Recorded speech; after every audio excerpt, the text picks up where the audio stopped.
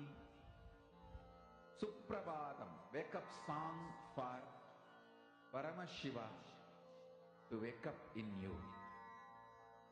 Just remember this one powerful cognition. This Mahamahāvāgya puts me in Samadhi.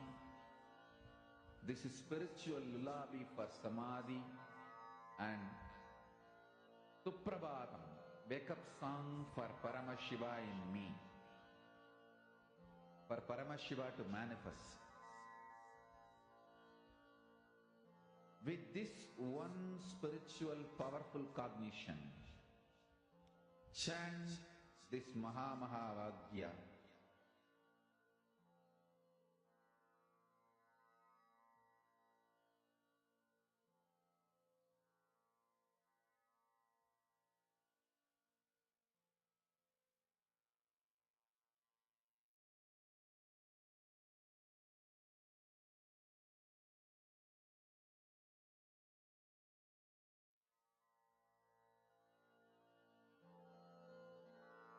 Mahamahāvāgya, spiritual lullaby for Samadhi, and Suprabhatam, wake up call, wake up song for Paramashiva. For Paramashiva to manifest. With this one spiritual powerful cognition, chant this Mahamahāvāgya. Om Nithyananda Paramashivoham. Om Nithyananda Paramashivoham. Om Nithyananda Paramashivoham. Om Nithyananda Paramashivoham. Om Nithyananda Paramashivoham. Om Nithyananda Paramashivoham.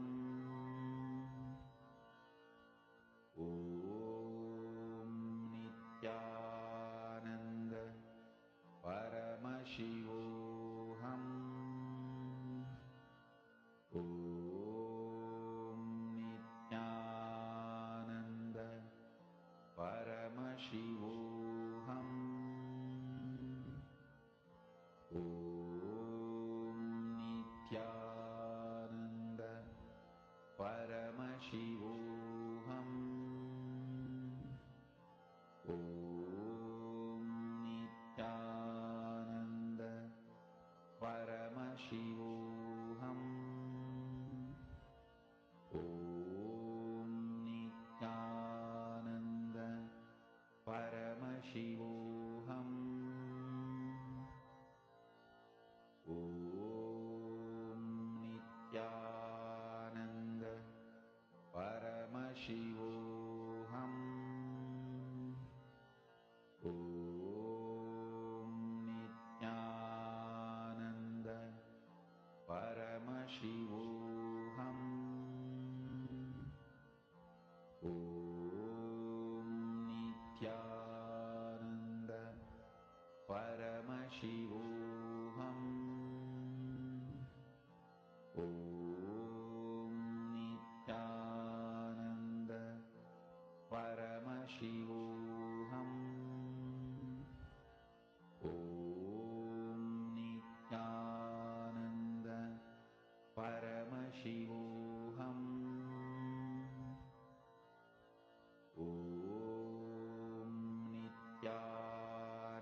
Nithyanandam, how many of you have started manifesting? Even a small thing you're able to move, it is a manifestation only. How many of you are actually able to move the water bottle? Wonderful, Ma Dahanananda. My water bottle moved from top of the tablet to middle, but I didn't see it move. It's okay. See, if you have, that's why Ma, recording is very, very, very important in this. Because only when you record, you yourself would know what is the manifestation you have done. And you yourself would be confident. That's one of the main reasons why you should record your power manifestation. It's so important that you record because only then you would be confident, yes, I have actually manifested it. Very nice, Soma. Understand? Even any of you have seen it move, even any of you have seen it like move or vibrate, it's all beginning of indication that it's time manifested. Beautiful. Now next to is a very, very important question. We are going to be understanding about how you can rewire the brain. And understand, we're going to having very important meditation process at the end of it. And this is a very important preparation technique for today's meditation. So please do not miss research everyone of you to the meditation technique to understand what rewiring is.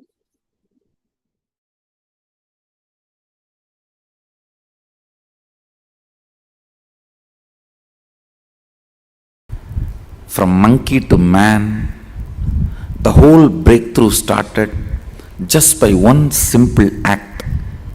One monkey started walking with the 2 legs first time. Surely he must have felt very awkward. Other monkeys would have made fun of him. They would have teased him. A lot would have happened. They would have even boycotted him from the community. You would have faced social boycott, whatever. For some reason he decided to walk with 2 legs, understand? That brought the first breakthrough. When monkey started walking with the 2 legs, the intense blood flow to the brain started going with less speed. Less speed means more possibility for the subtle grooves to develop. More subtle grooves means more subtle activities, possibilities opening up. Means more subtle abilities manifesting. That is the way the perception of consciousness became possible for the brain. Understand? The perception of consciousness became possible for the brain because the subtle grooves started developing in the brain due to less blood flow. Please, you need to understand, the word less blood flow should not be understood wrongly.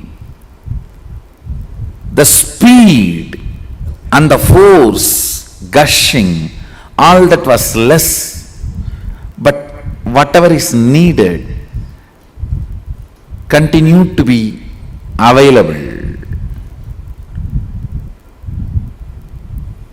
It is this simple act made the breakthrough of monkey to man possible.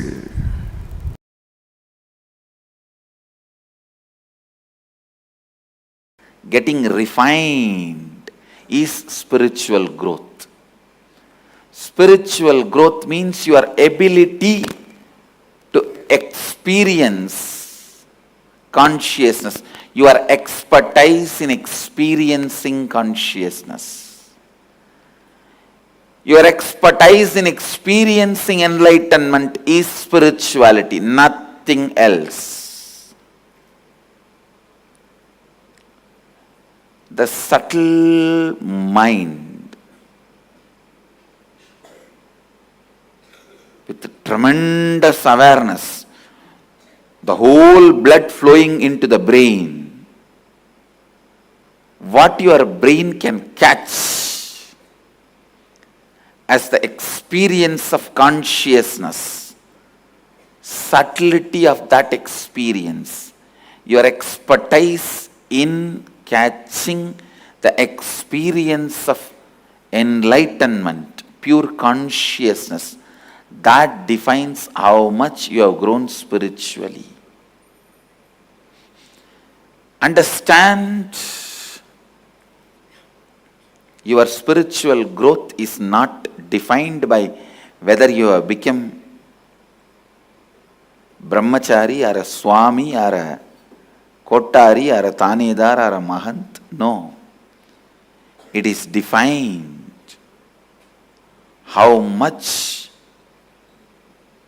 you can catch the experience of consciousness, your expertise, the ability of your brain's power, ability of your brain's expertise, the subtle grooves of your brains, its ability and expertise to catch the experience of consciousness. The experience of consciousness, that makes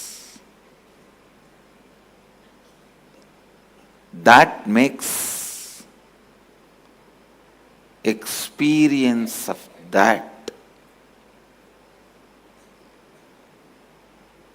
that makes you spiritual. I tell you,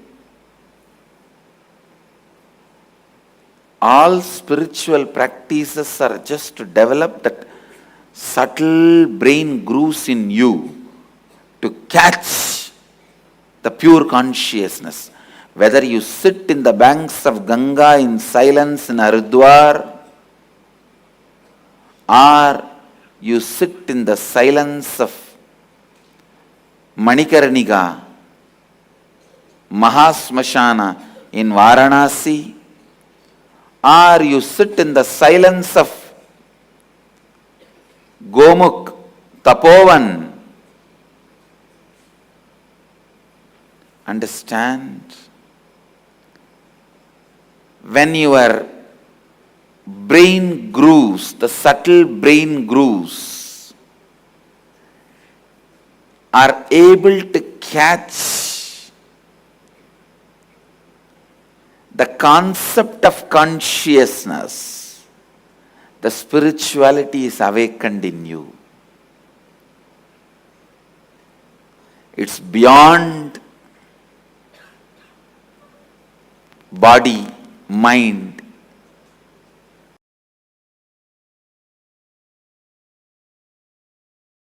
Okay. The other concept that, if I try and think about it too hard, really scares me, is because I can't wrap my mind around it, is the idea of infinity. Like the idea of... You don't have to think, you can't grasp unless your brain grows that subtle grooves which gets awakened by Kundalini. Once the Kundalini gets awakened, then God, the word will become so real for you, the I word will become empty for you. See, when I utter God, it has so much meaning for me. When I utter the word I, it has no meaning other than the word I am uttering. For you, when you utter the word I, it has so much meaning for you.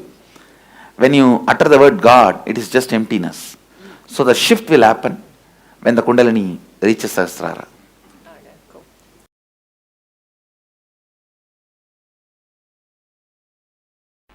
Every object creates some subject in you. When you see even the photograph of a food, well organized, idli, chutney, sambar, gongra, urga. If you are a non-vegetarian person, all those non-vegetarian items The moment you see the photograph, something is triggered in you. It's one small example I am giving. I can give hundreds of examples. Whether it is food or lust, anything, or sacredness, even sacredness. If you are habituated to praying to a God, if the moment you see his deity, something is created in you, awakened in you. So each object creates certain subject in you. And if there is an object which has awakened subjective truth in me, I can use that same object to awaken that same subjective truth in you. Master is a person in whom the subjective truth has become reality. Shivoham, the highest subjective truth, becomes reality, and whatever objects made that experience as reality in him, he can use that and make even your subjective reality awakened.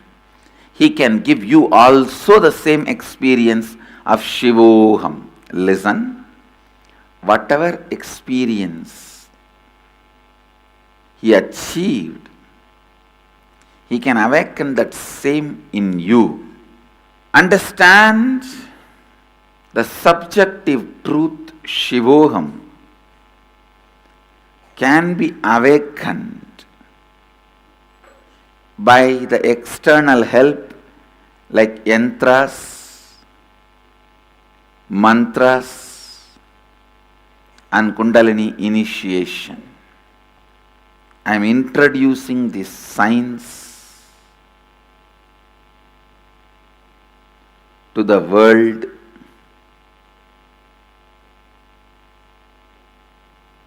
It was available in the Vedic tradition, but to this planet I am introducing now. It's not that all the Vedas were revealed to, all the Vedas are revealed already to human beings. This science of using sound, the science of using simple lines to awaken yourself and awaken others is such powerful science. See, subjective truth is the base on which your life should be built. Subjective truth is the foundation on which your life should be built. If you do not build a conscious subjective truth like Shivoham, the ultimate truth, unfortunately you will be building your foundation, your life on your low inner image,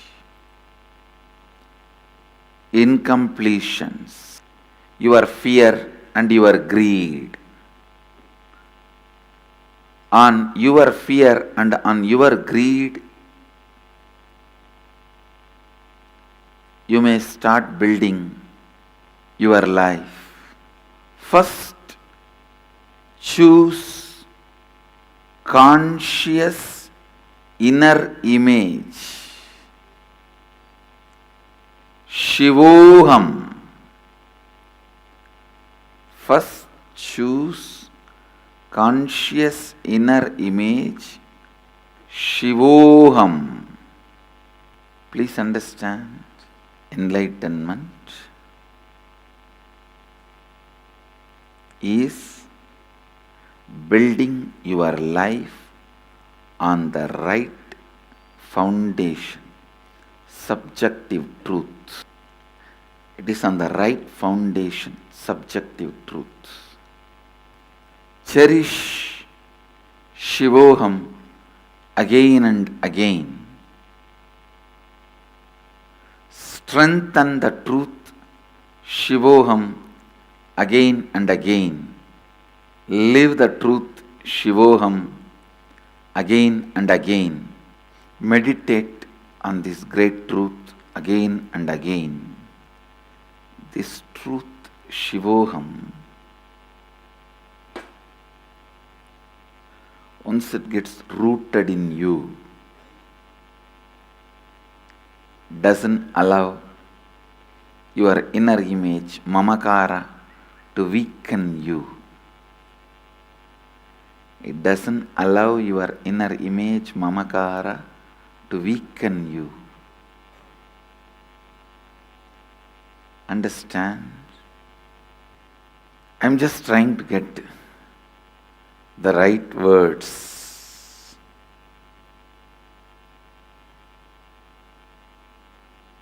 How this whole truth can be explained to all of you in simple terms, in simple words.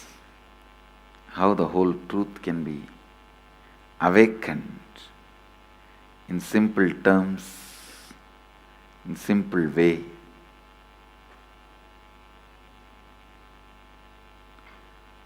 Understand subtle grooves of your brain when it starts understanding the happenings inside you. It can understand any mathematics, any science, any chemistry, any geography, any history. See how you remember your past, the same way only history is written. That is a formula of history. How you remember certain facts, exaggerated, certain facts, neglected. Same way. Mathematics. What all the basic understandings you have to add, subtract, multiply, divide. If you can grasp the happenings inside you with a subtle sensitivity, you can grasp any happening outside.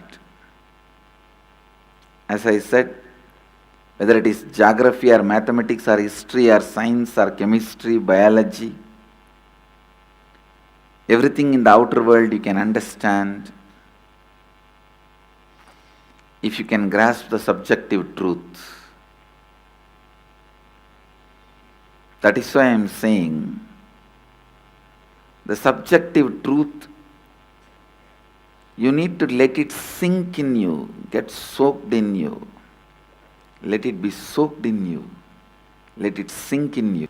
Just like how food, sex, all this becomes a bio-memory of ordinary man, this Shivoham, experience of enlightenment, should become bio-memory.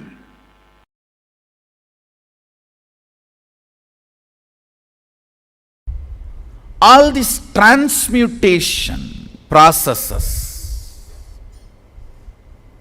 the word may look too big, so don't worry, means balancing the system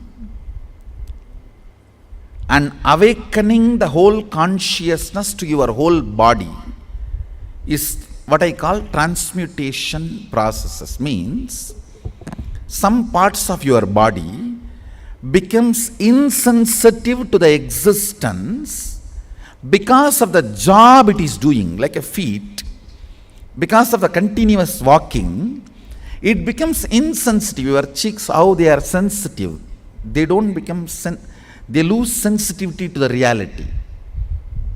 But for the complete Kundalini awakening, your whole body needs to be alive and experiencing the reality and ability to experience the higher consciousness.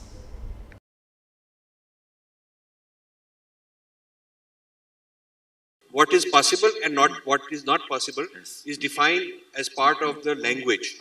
Rajaji, from my experience, I tell you, all the people whose mother tongue is the language with multiple option words, for example, just for this one, Sanskrit may have 300 words.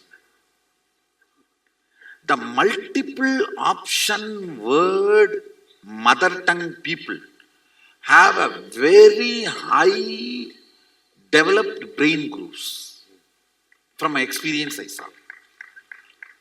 So in a way, I will say, for example, if you utter a word cow, and the time it takes for the English person to grasp the visualization of the cow, and a Sanskrit person, ko, and the time it takes, at least 100th. Means the person who knows the Sanskrit catches it less than 100th time with a more precision, because the words there is wide option. So brain by its nature requires to be in high alert when you handle that language.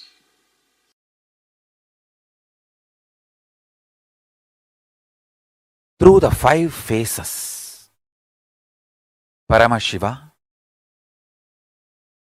does manifestation, maintenance, rejuvenation, pulling out of delusion and liberation. Satyojata, Tatpurusha, Vamadeva, Ahora, Ishana. These are the 5 phases. He resides in his supreme Paramashiva Swarupa as Ajomuha or Adhomuha, unborn, beyond form, formlessness. Is Paramashiva Swarupa. That Paramashiva Swarupa manifests with these 5 phases as Sadashiva, Tatpurusha, Vamadeva, Ahora, Satyojata, Ishana. 5 phases he manifests and does the Panchakritya, Srishti, manifestation, Sthiti, sustenance, Samhara, rejuvenation, Trobhava, pulling out of delusion, Anugraha, liberation. Understand? He does all these 5 jobs.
Nithyanandam, Swamiji revealed a very, very important science, a very important truth for all of us.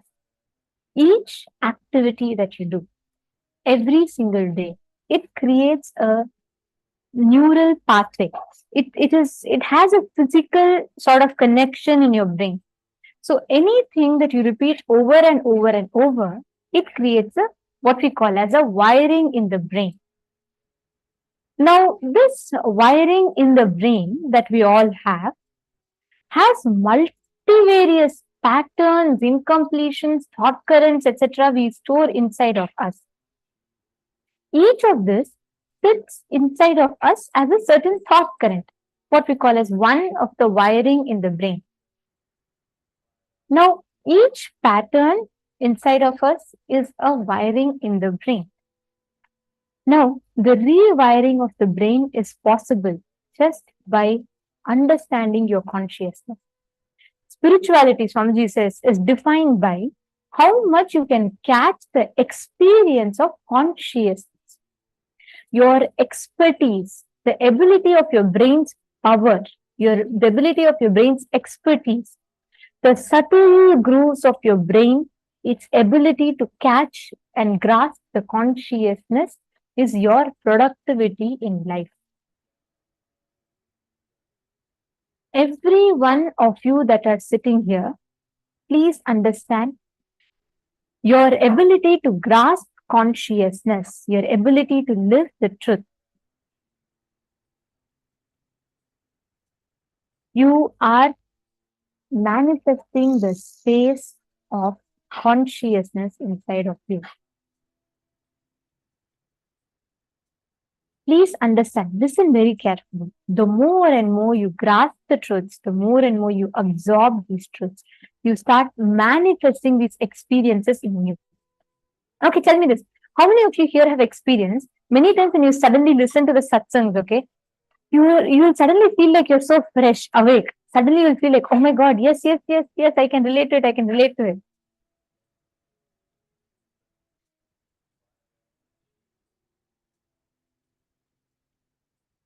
How many of you felt like that?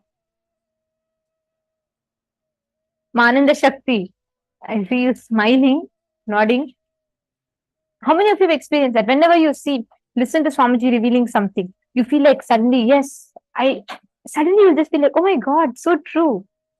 Understand, because physically you are manifesting that experience. Your brain is processing, reciprocating, and recreating that powerful cognition inside of itself. It's making like a new track inside of itself. Malia Kori is asking, what is it that unborn and beyond form or formless? Can you explain? Repeat. I'll explain. Beyond all your known, unknown, however you exist, beyond all these forms, you exist as consciousness. You exist as Paramashanta Swarupa.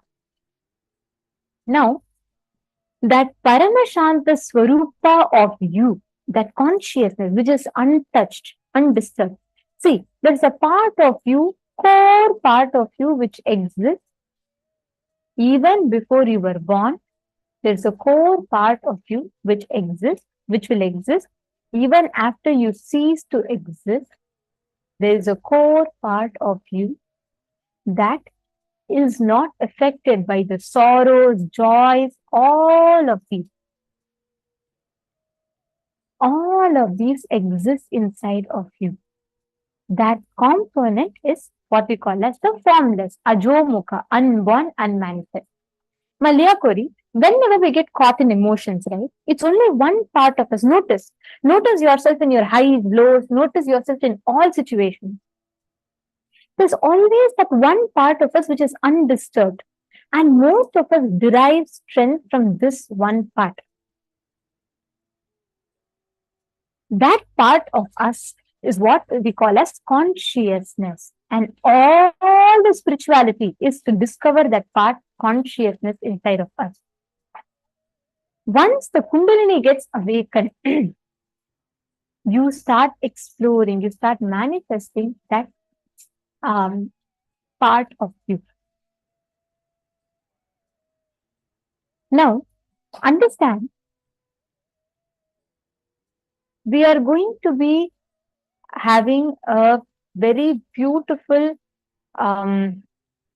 exercise, or I will say a process that Swamiji is conducting, which is the 25 dimensions of Paramashiva. This process will help you understand the one factor that stops you, that disturbs you from you manifesting that experience. See, take a few minutes. You take a few minutes now and please pen down. I request every one of you to do this. See, the only thing that stops you, comes in between you and enlightenment, comes in between you and your Paramashanta Swarupa, is laziness. Pen down 5 instances where you started something and broke it the second day. For example, let's say you started gym one day, next day broke it. Like that, list down.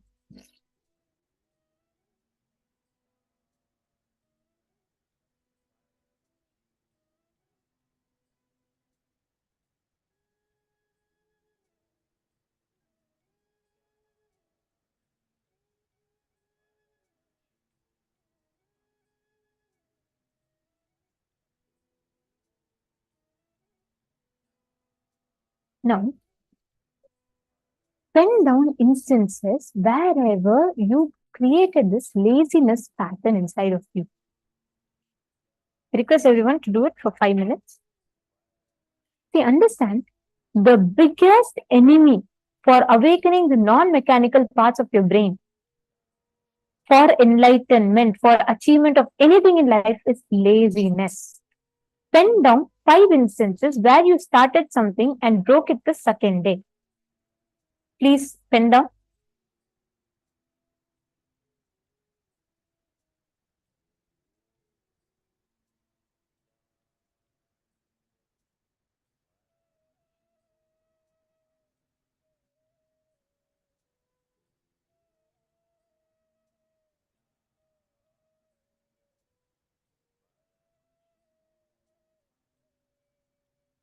And once you are finished pinning down, you can put your done in the chat. Just put done, so we'll know you're done.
Please relax.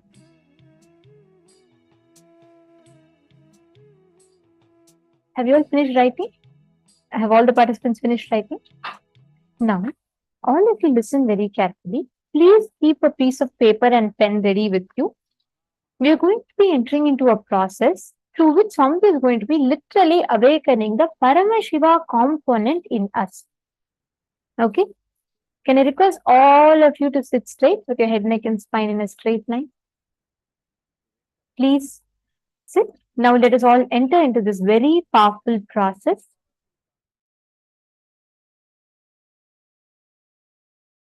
Listen to this great truth. Declare your integrity to Paramashiva.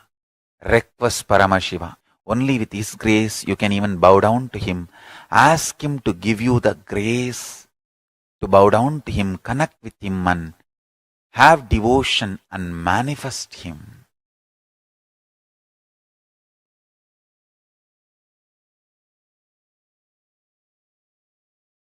That's enough.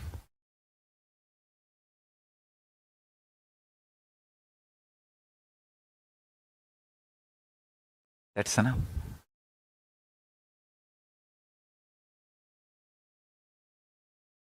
He will manifest and bless all of us.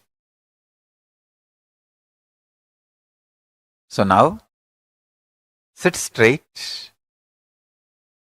Let's dissolve into Paramashiva. Let Paramashiva manifest now in all of us. Sit straight with the original verses, original words of Paramashiva. Understand, Paramashiva himself uttered these words in Agama to describe himself. I am going to utter the original words of Paramashiva and invoke him in all of us. He is going to manifest now. Sit straight. Close your eyes.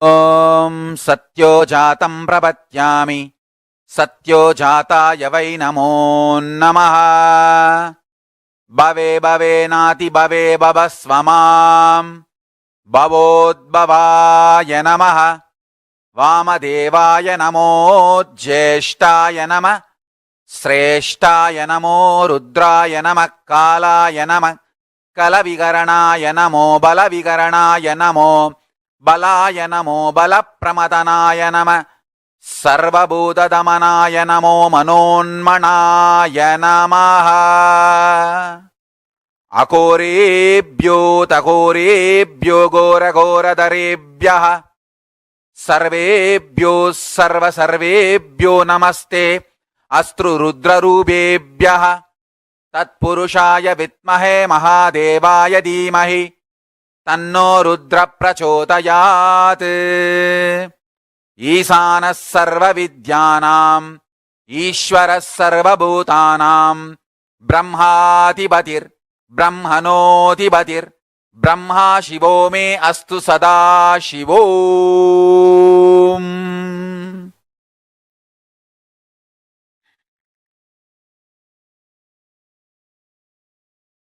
Meditate on Paramashiva with 25 heads.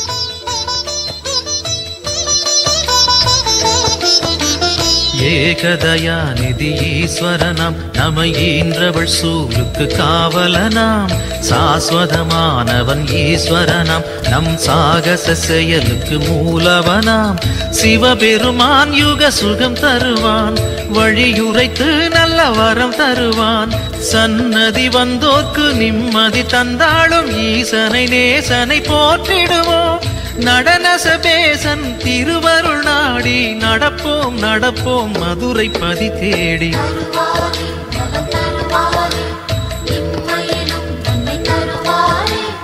தருவாரே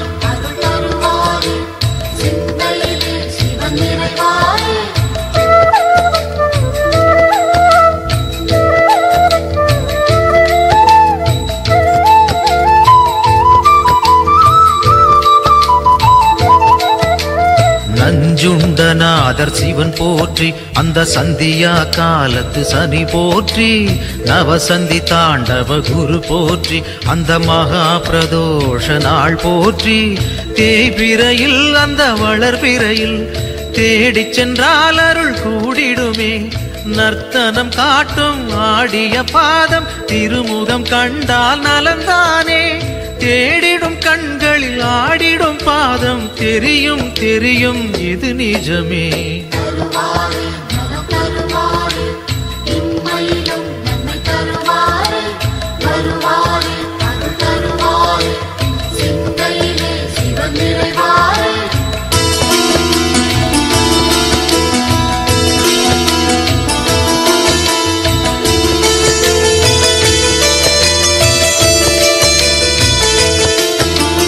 கனலென மூழ்வது Sivan தேகம், பெரும் கருணைக்கு ஈடு அவனாகும், ஐந்தனானது பிரதோஷம், நல்ல சுபிட்சத்தை அருள்வது பிரதோஷம், பௌர்ணமியில் சிவ பூஜை செய்தால் சிவனவனின் அருள் நம்மை சேரும், ரிஷபத்தில் தோன்றும் ஈஸ்வரன் கோலம் பார்த்திட கூடிடும் சந்தோஷம், திருநீரு பூசி திரிசூலம் தாங்கி இறைவன் அருள்வான் கோடி வரமேந்தி.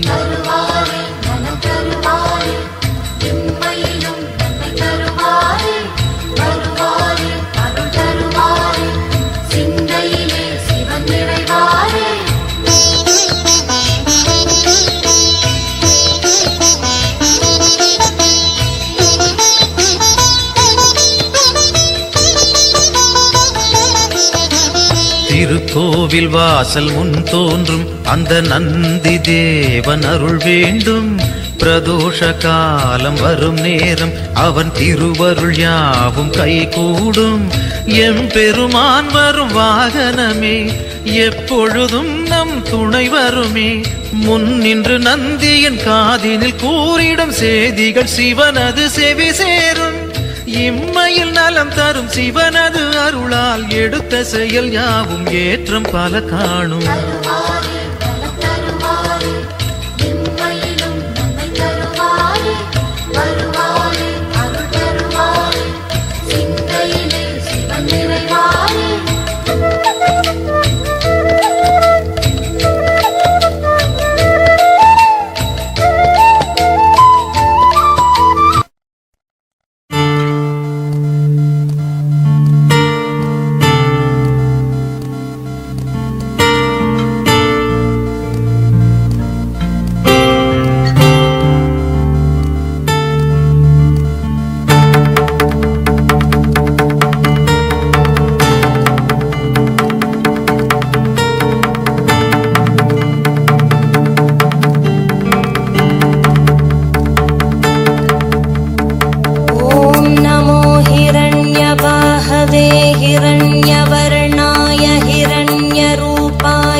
अंबिकापतये उमापतये पशुपतये नमो नमः।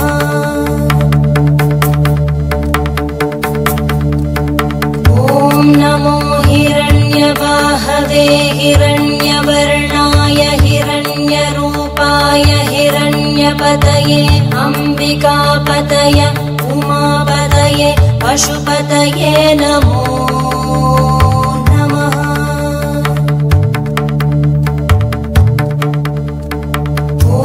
नमो हिरण्यवाहवे हिरण्यवर्णाय हिरण्यरूपाय हिरण्यपतये अंबिकापतये उमापतये पशुपतये नमो नमः।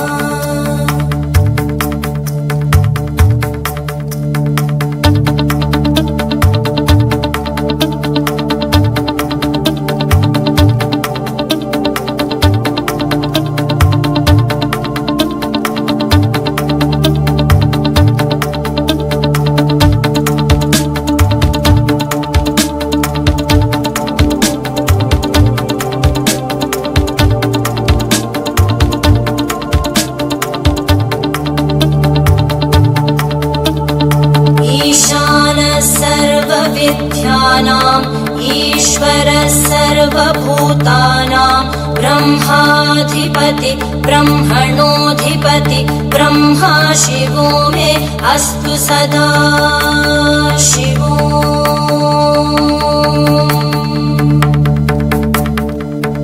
ईशानः सर्वविद्यानाम् ईश्वरः सर्वभूतानां ब्रह्माधिपति ब्रह्मणोऽधिपति ब्रह्मा शिवो मे अस्तु सदा शिवो।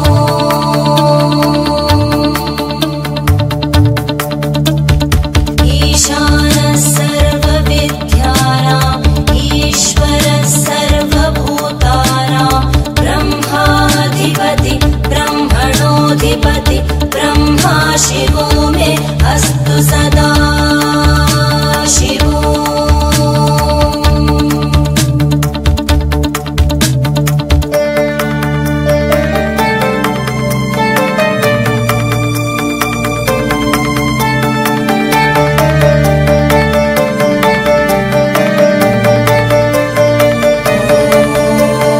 तत्पुरुषाय विद्महे वाग्विशुद्धाय धीमहि तन्नः शिवः प्रचोदयात्।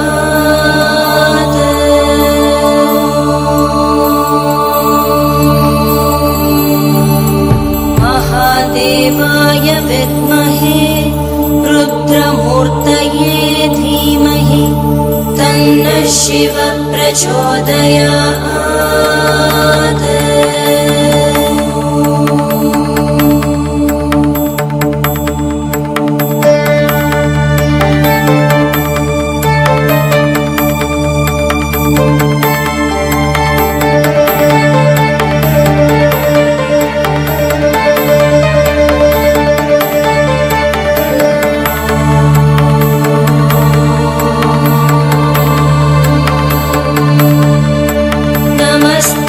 अस्तु भगवन् विश्वेश्वराय महादेवाय त्र्यम्बकाय त्रिपुरान्तकाय त्रिकाग्निकालाय कालाग्निरुद्राय नीलकण्ठाय मृत्युञ्जयाय सर्वेश्वराय सदाशिवाय श्रीमन्महादेवाय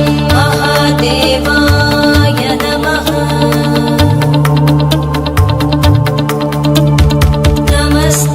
अस्तु भगवन् विश्वेश्वराय महादेवाय त्र्यम्बकाय त्रिपुरान्तकाय त्रिकाग्निकालाय कालाग्निरुद्राय नीलकण्ठाय मृत्युञ्जयाय सर्वेश्वराय सदाशिवाय श्रीमन्महादेवाय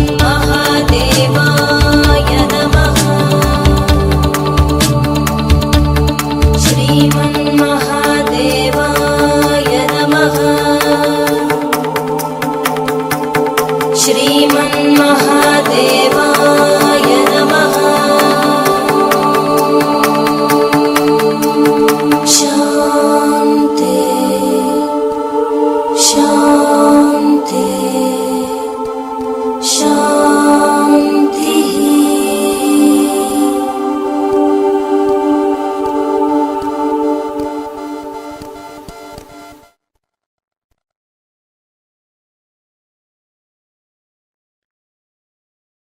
ॐ सत्यो जातं प्रपद्यामि सत्यो जाताय वै नमो नमः। भवे भवे नाति भवे भवस्व मां भवोद्भवाय नमः।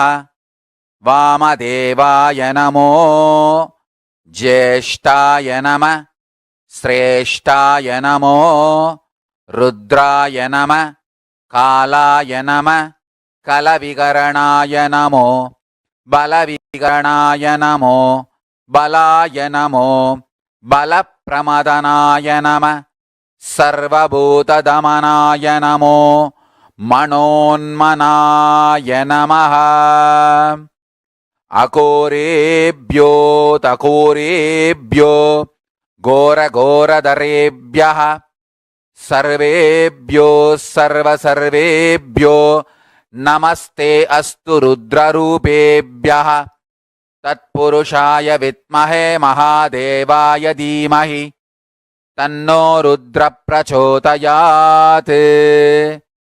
ईशानः सर्वविद्यानाम् ईश्वरः सर्वभूतानां ब्रह्माधिपति ब्रह्मणोऽधिपतिर्ब्रह्मा शिवो मे अस्तु सदा शिवोम्।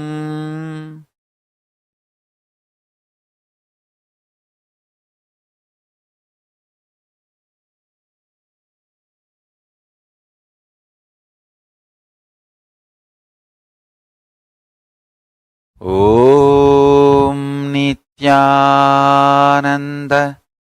परमशिवोऽहम्। I bless you all to manifest Paramashiva. I'll continue in the further satsangs to explain each of the murtis, Sadashiva Murti, Tatpurusha Murti, Ishana Murti, Vamadeva Murti, Ahora Murti, and take you to the deeper levels of Paramashiva's experience. So now, don't miss the satsangs, next satsangs. That's one. Second, essence of today's satsang is universe is not obligated to make sense to us. Only we are supposed to be making sense to universe. And declare this to Paramashiva, your surrender and integrity. Request him to manifest in you and your life. So with this, I bless you all. Let's all radiate with integrity, authenticity, responsibility, enriching, causing, living Shuddhatvaita Saivam, Paramashivoham, the eternal bliss, Nithyananda. Thank you. Be blissful.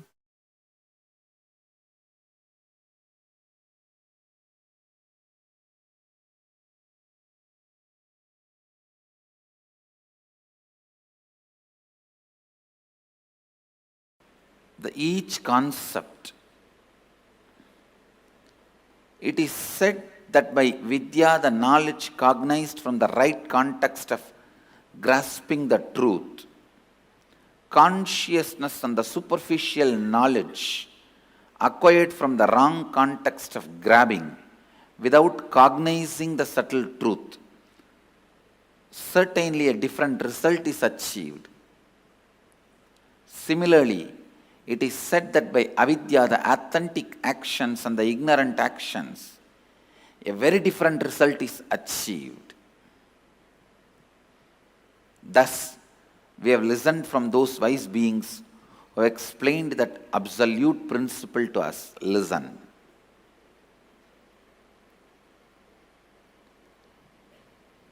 Purvabhaksha. Things which need to be done first need to be done first.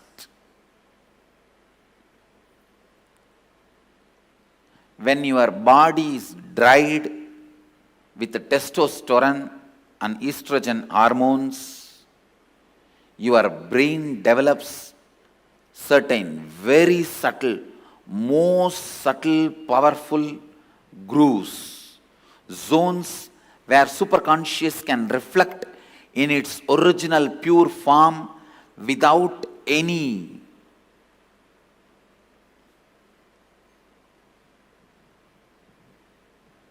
delusion, manipulation, interpretation, interference.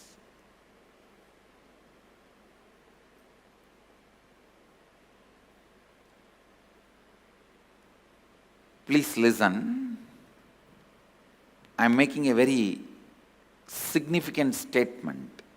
When your body is dried with the testosterone and estrogen, means male female hormones, your brain develops certain most subtle powerful grooves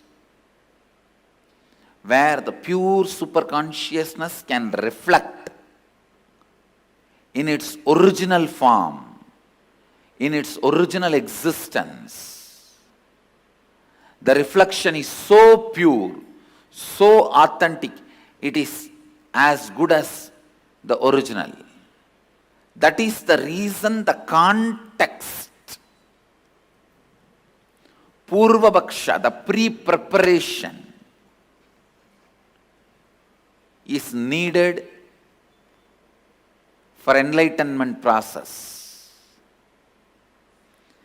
I am not saying everyone should become celibate, everyone should become sannyasi. No. But when your seeking becomes very intense, when your whole body and mind boils with the seeking, automatically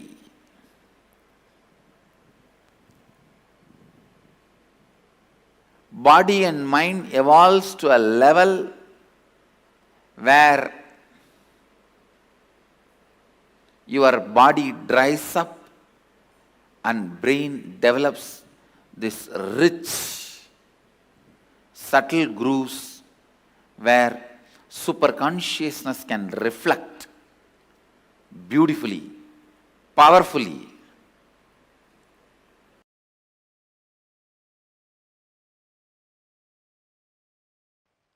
I wonder the sophistication with which these Upanishadic rishis were able to reflect the whole reality. I tell you,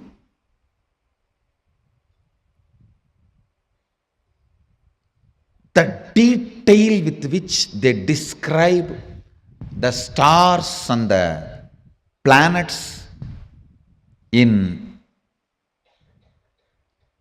Vedas and Agamas, you will be shocked. Even I was wondering, how did they see? Unless you see, you can't pen down so detailed, such detail. The biggest conspiracy done against Bharat is the Indian astronomy and astrology was not given its due respect and legitimacy, brushed aside in the name of myth and mythology.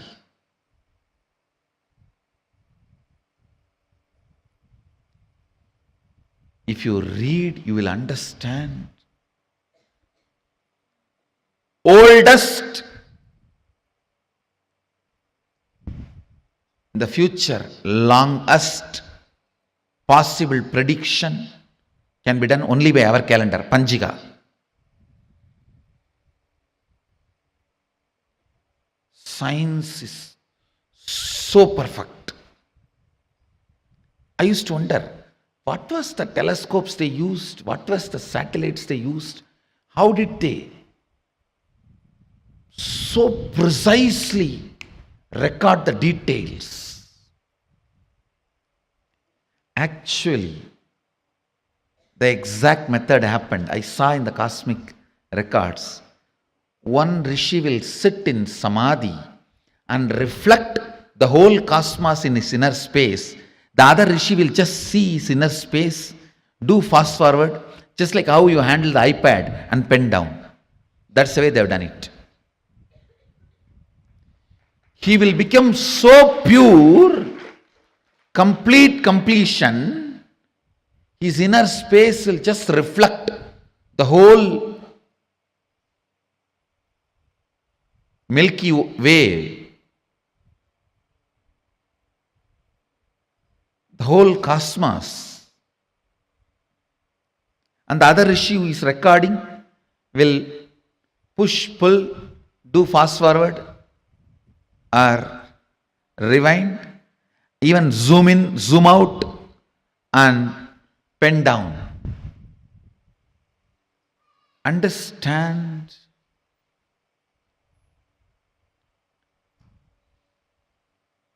more and more your inner space gets into completion, more and more you will catch the sacred secrets about the source, cosmos. This question, by whom? Keneshitam.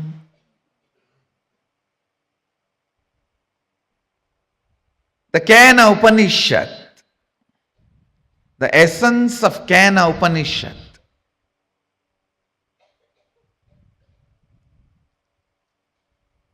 you can experience the essence if you make your inner space completely complete.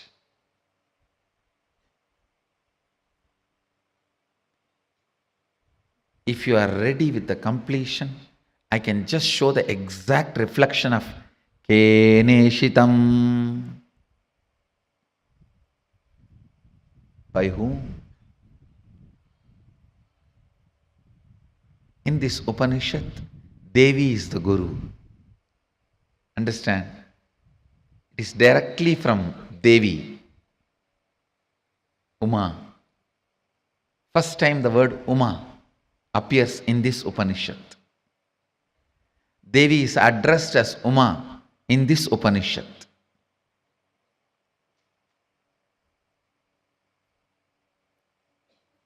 The word Ishvara, Isha, is used for Mahadeva in the first Upanishad. The word Uma is used for Devi in this Upanishad. You can reflect, capture, visualize exact, most subtle visualization with a little completion inside. Please understand. Understand this example. A 7 or 8-year-old child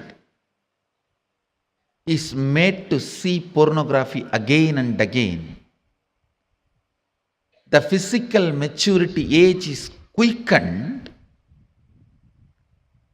more than 70%, means the physical maturity, if it is supposed to happen at the age of 14, it is drastically brought down. By the age of 8, the body will be physically matured. If the body is made to visualize again and again the sexual action through pornography or some reminding, because whatever your brain visualizes, body becomes ready to it, make that into reality and experience. The brain makes that into your experience. That is why I say, if you want next generation to be sexually healthy, ban pornography. We always have a wrong idea. It is through porn next generation is going to enjoy the sex. No. It is going to be a big disease. If you want the next generation to have a healthy sexual life, ban pornography. Because that is going to reduce the age of physical maturity, which is going to drastically destroy the health of the next generation. Understand the truth I am trying to convey. Anything your brain can capture and enjoy, your life will make that into reality. If your brain can capture and enjoy the most subtlest understandings of cosmic sacred secrets and the spiritual powers, you will become just yogi, divya shariri. If you enjoy pornography, your body will be physically matured.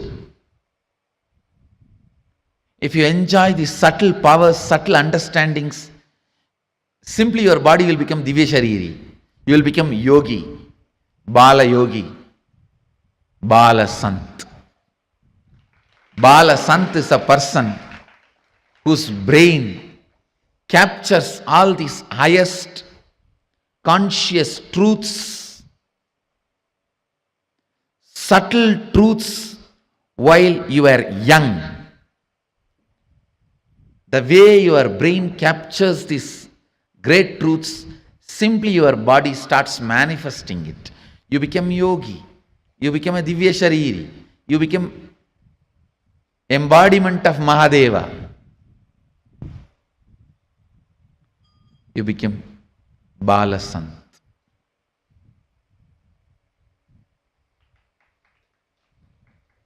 Understand?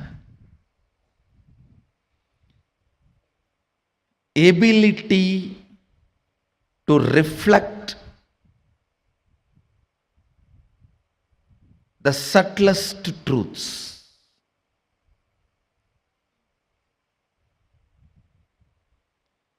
Ability to reflect the sacred understandings.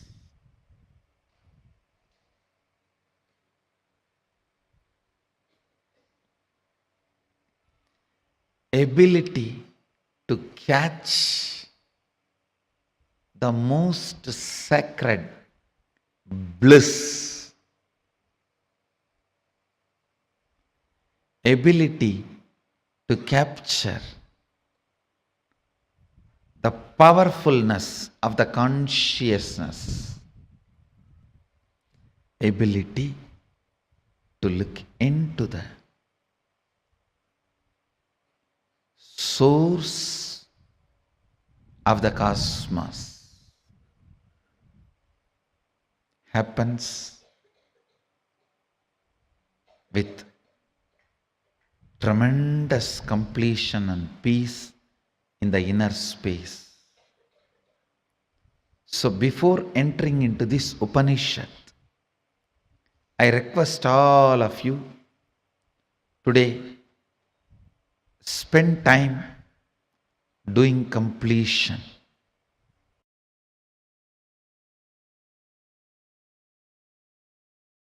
All major sufferings, whether it is physical or mental, you go through in the life will be connected to that root pattern.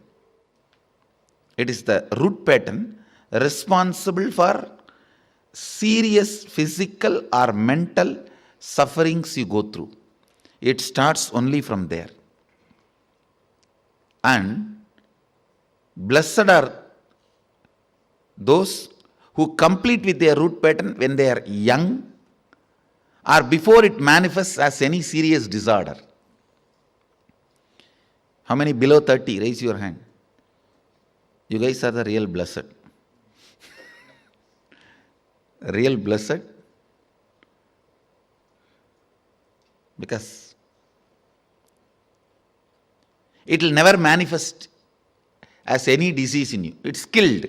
Means the poison is destroyed before it can damage any part of you. Of course, others also, poison is destroyed. But now I have to heal the parts which has already been damaged. The toxic mental setup which is already created, the subtle brain grooves get developed based on your thinking pattern. That needs to be completed. Means that work has to be done by tomorrow, next, the few sessions. Before 30, the strong grooves don't get developed. That is almost like a rangoli only. You can wipe it by ordinarily. But after 30, it's almost like they say in Guru Gita says, whatever Brahma writes with the hand, Guru wipes by leg. Brahma writes by hand, Guru wipes by leg. So this is the wiping I am supposed to do. The subtle grooves you develop in your brain with your toxic mental setup.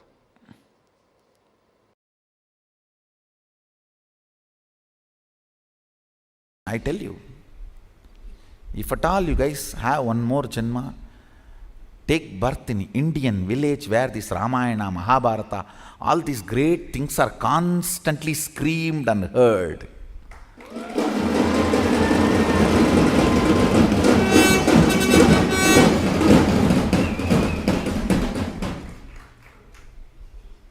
That's the beauty of Tiruvannamalai, the village I was born and brought up. Every day some old man will have one free mic, some Purana in the temple. Kanda Purana, Shiva Purana, Ramayana, Mahabharata. Forcibly they will put some cosmic principle in your head. You cannot be in depression.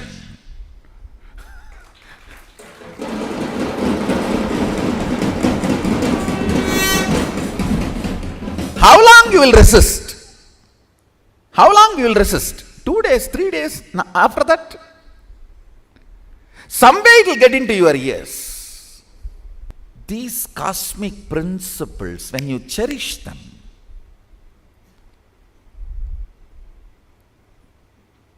completely unconnected problems get solved. You will never understand how can my half an hour thinking about the cosmos and the size of the cosmos and the automatic intelligence of the cosmos heal my gastric trouble. It heals. When you think of the lever of the cosmos, your liver gets healed.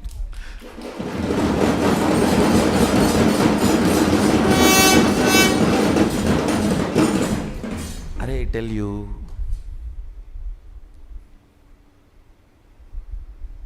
listen, any cosmic principle,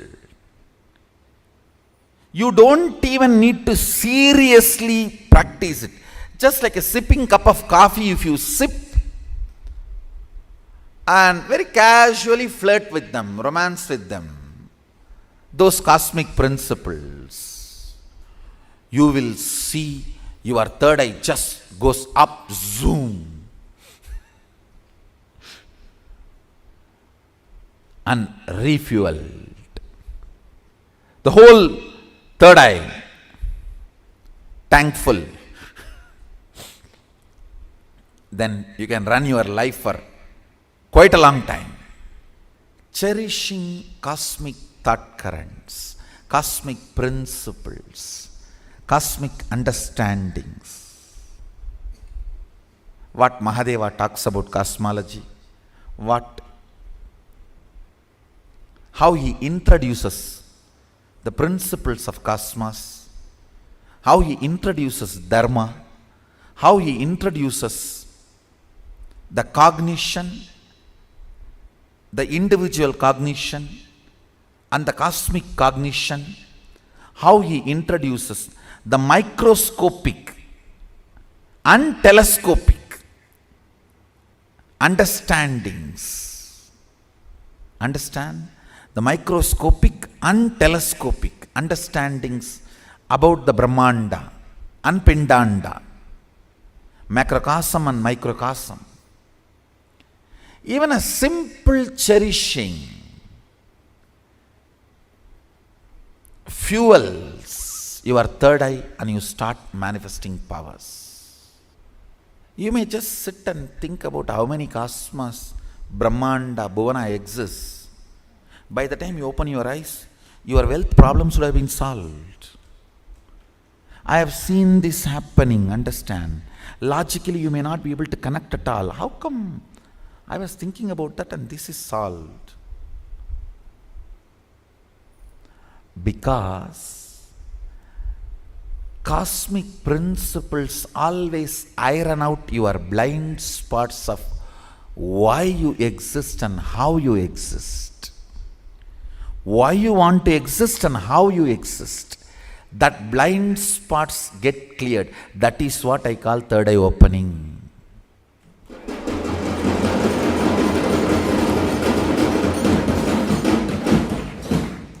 That is what I call third eye opening.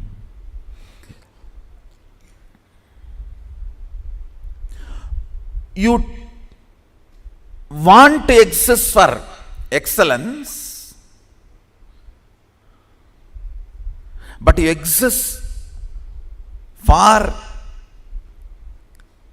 some selfish attachment only to realize the hopelessness and emptiness of your so-called ignorant desires. Listen, I am not at all against the desires getting fulfilled, reality. I am only against you running behind something which can never be fulfilled. Or if it is fulfilled, it will be more dangerous to you. In the name of desire, you are running behind siren.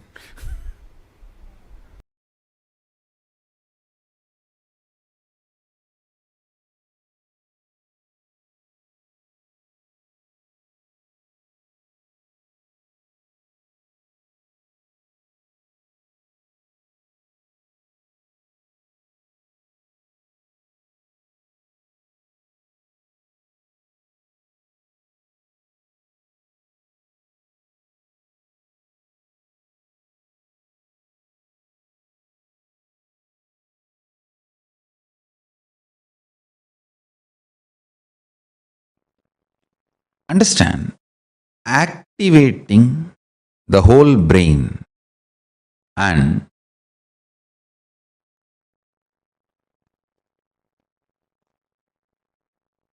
making all the non-mechanical parts of the brain active and alive is the field almost every religion, every philosophy, every branch of the science is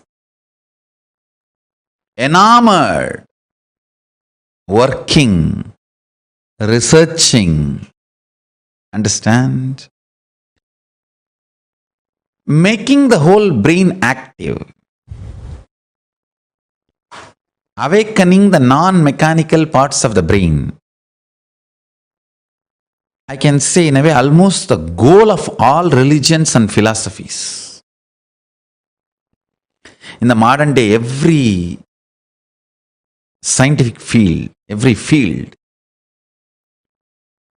all that names, neuroscience, the field of psychology, psychiatry, you can name. All of them are enamored, doing research, spending billions in this field. Best way to work on your brain, awaken all the non-mechanical parts of the brain.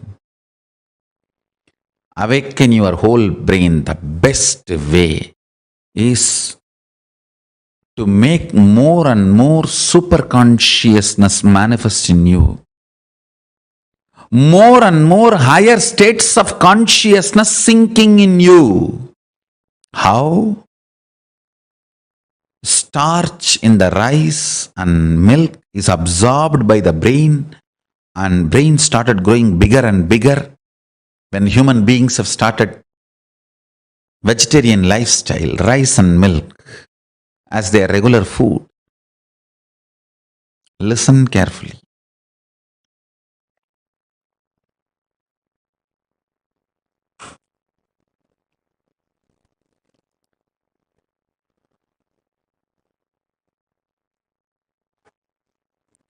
How brain absorbs the starch food from rice, starch from rice and milk.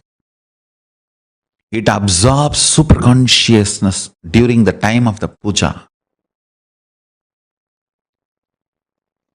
It awakens itself, and all the non-mechanical parts of the brain starts working, becomes super brain. Brain becomes super brain when you feel, when you establish yourself with the oneness. Listen carefully. When you fall in tune with the oneness. I'll give you a very beautiful, precise method of oneness. Understand? The deep I you feel is actually Paramashiva. So decide, Paramashiva breathes in you and your individual breathing is too shallow. Your existence is Paramashiva. Your individual breathing is too shallow. So sit with that heavy presence of Paramashiva as you.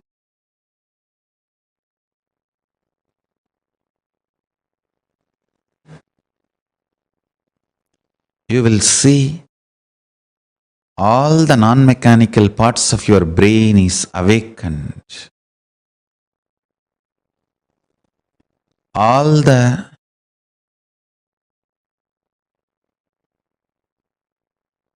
brain cells are fully alive. All 25 faces, identities of Paramashiva is awakened in your brain.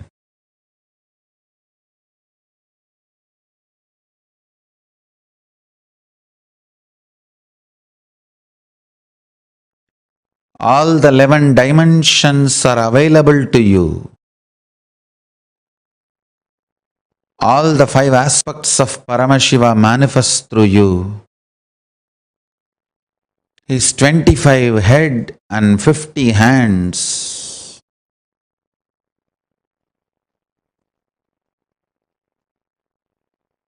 is the real body you are carrying. Just like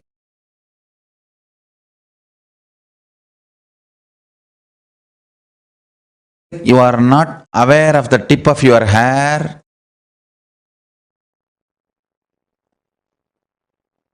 you may not be aware of those 25 heads and 50 hands, but that does not mean it does not exist.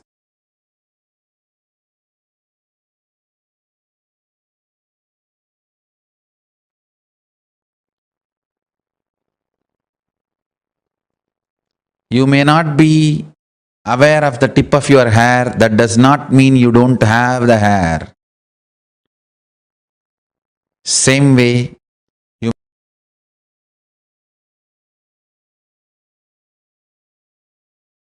may not be aware of the 25 heads and 50 hands, that does not mean you don't have.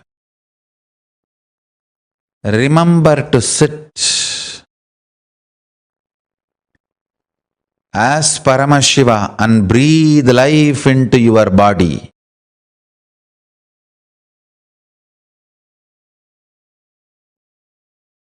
You as Paramashiva possessing your body to manifest and celebrate your existence. You became your body.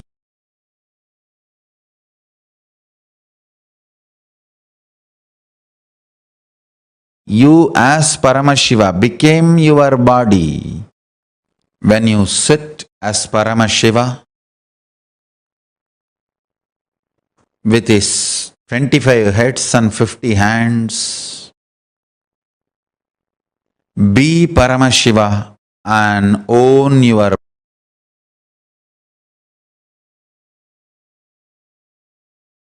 body. Radiate in your body as Paramashiva. Let you be clear, you are Paramashiva. Hold your body, own your body, radiate through your body as Paramashiva.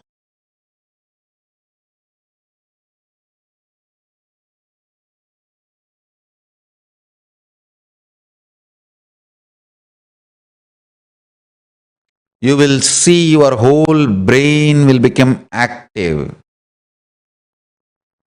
Your whole brain will be awakened. Intense full brain activity as Paramashiva.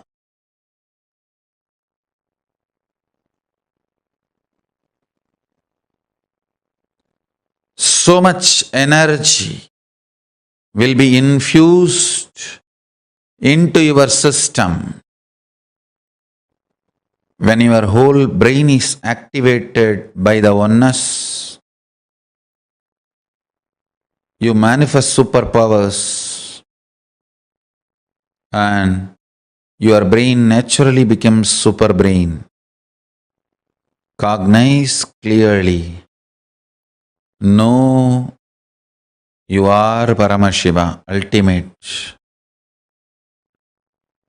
Own your body and mind and brain and your system as Paramashiva.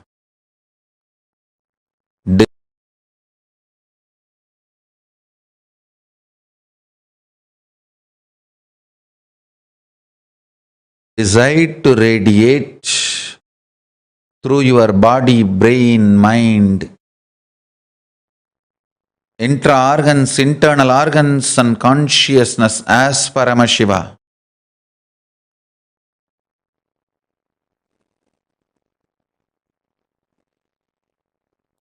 In your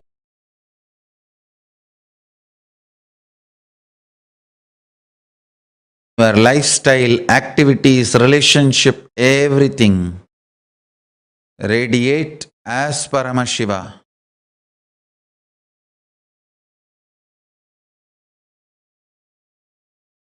But I tell you, never before, never after, this multi-hero heroine story was built. Understand? A human mind can conceive a story means one hero, one heroine, one villain, one comedian, or maximum two hero, two heroine, but never this large scale of multi-hero, heroine, villain stories have been built. Look at Mahabharata. Who is hero? Yudhishthira? No. Arjuna? No. Panchabandavas, all the five? No. Then what about Krishna?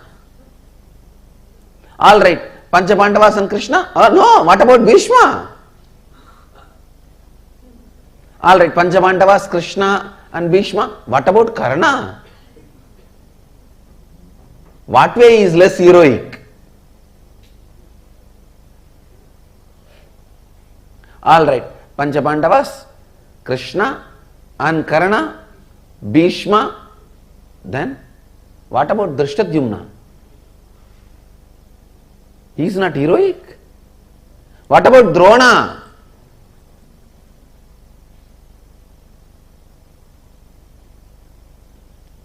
Drona's history can be a separate book. Yudhishthira's can be a separate book. Karna's can be a separate book. The multiple hero, multi-hero, heroine, villain,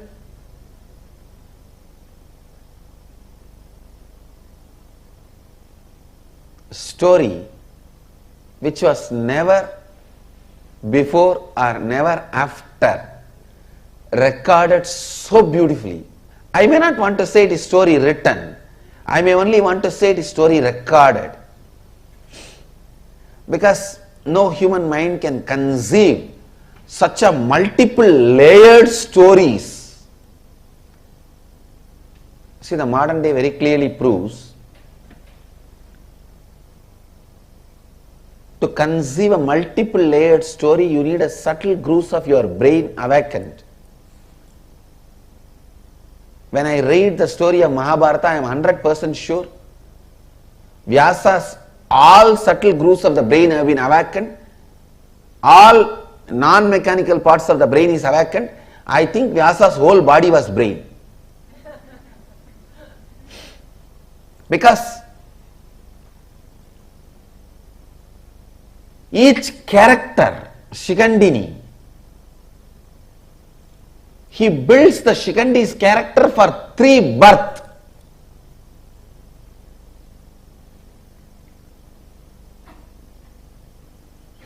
And Shikandi is only one of the thousands of characters.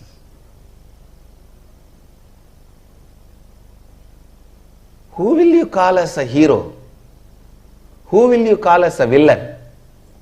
Can you say Shakuni is the villain? No. Then what about Duryodhana?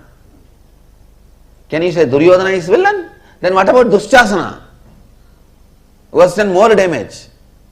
If Dushasana and Duryodhana and Shakuni are villain, then what about Dhritarashtra? If Duryodhana, Dushasana, Dhritarashtra, if all of them are villain, what about Aswathama?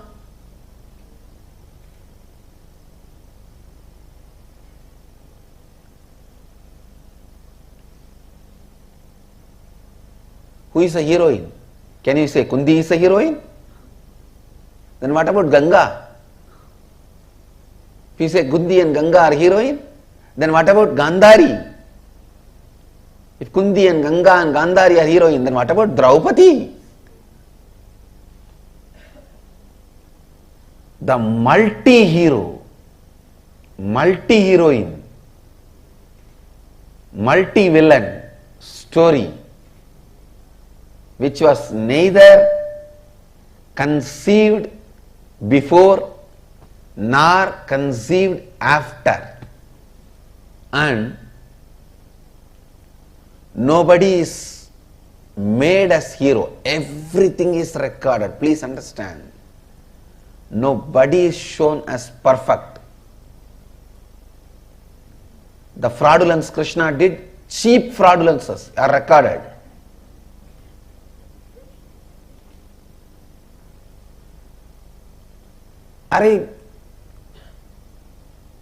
Krishna comes to know that on Amavasya day, if the war starts, Duryodhana is going to win, and this fellow goes to the Ganga and starts giving darpana.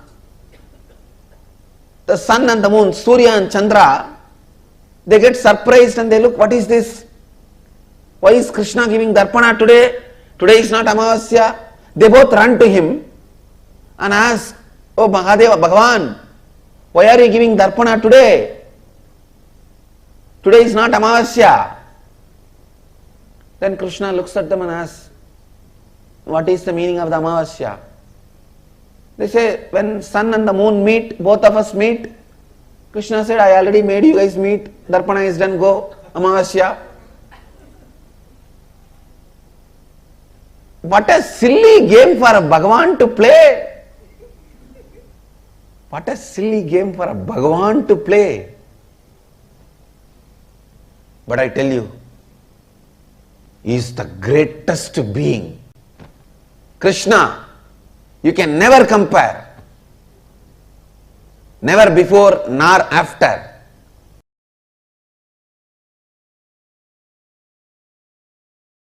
Swamiji, when you gave me the Agni Samyama initiation in Kumbh Mela, you said we'll be able to see inside. I was able to see inside. But now, in this last process, I was seeing things like the core of some planets and everything. And it's completely opposite to what we have all been led to believe in the modern thing. For example, for like Jupiter and all, I don't know why I saw. Actually, what I am saying, Guru, if you can see your brain, you can see the reflection of Guru. Yes. If you can see your throat, you can see the reflection of Rahu. That's exactly how If you can see your liver, you can see the reflection of Sun. Sunny. So each of the grahas are reflected on your organs and they instigate, guide. That is the way they influence and impact your life. My question is related to the length aspect as it pertains to artists. So traditional Indian artists can visualize an image and create it exactly in the form of a sculpture or painting. And even if they make 10,000 paintings, it will be exactly the same. Not like every time they make, it will be different each time and use a word like creative expression or something. They can reproduce it exactly the same. So are they able to do it because they remove the length aspect, and when they put I it should into say, from the young age they grow up, so the length aspect is not given much energy. Creativity and doing this repeatedly same thing is a unique to Hindu arts. Creativity and repetitively producing that. All our temple deities are handmade. You will see so much of similarity, even though it is handmade, not machine made, handmade, but so much similarity you will see. Almost 90% will be same. There's a question on third eye. If the third eye can see that, which it can, and if it can see this also, then it can perceive what this and that the same way, Swamiji. Yes. And is that the space of oneness, Swamiji? I should say visual oneness. Actually, in the seeing you experience oneness, actual oneness is whatever you see, you will feel one with it. That is actual oneness. How would... Now you are, see, if you can see this, see that, it is called 3D oneness. Actual oneness is 11D oneness, where you will feel everything is you. Not just seeing, feeling everything is you.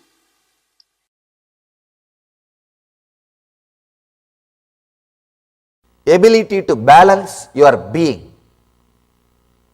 Usually, we have some thoughts, it comes out of your brain and passes through your brain grooves and becomes a vibration in your body, and action happens. Only after the action happens, you even know why you had that kind of thought, why you did that kind of action, and you start either repenting or feeling guilty. Virya means having the awareness and strength to catch the thought by the time it comes out, before even it passes through your brain grooves, before even it affects your decision making energy. The moment it starts, catch it there itself. The virya, ability to catch in the root itself. Ramana Maharshi calls this as aham spurana, sitting in the space where the aham, the identity is rising. That's what I call virya.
Swamiji so beautifully explained, revealed to all of us the importance of awakening the non-mechanical parts of the brain. Our brain, as we understand, is not just limited to what you think as the normal capabilities of it. It is not just for you running your body or understanding things. It's not just that. If you train, your brain can reflect cosmos in itself.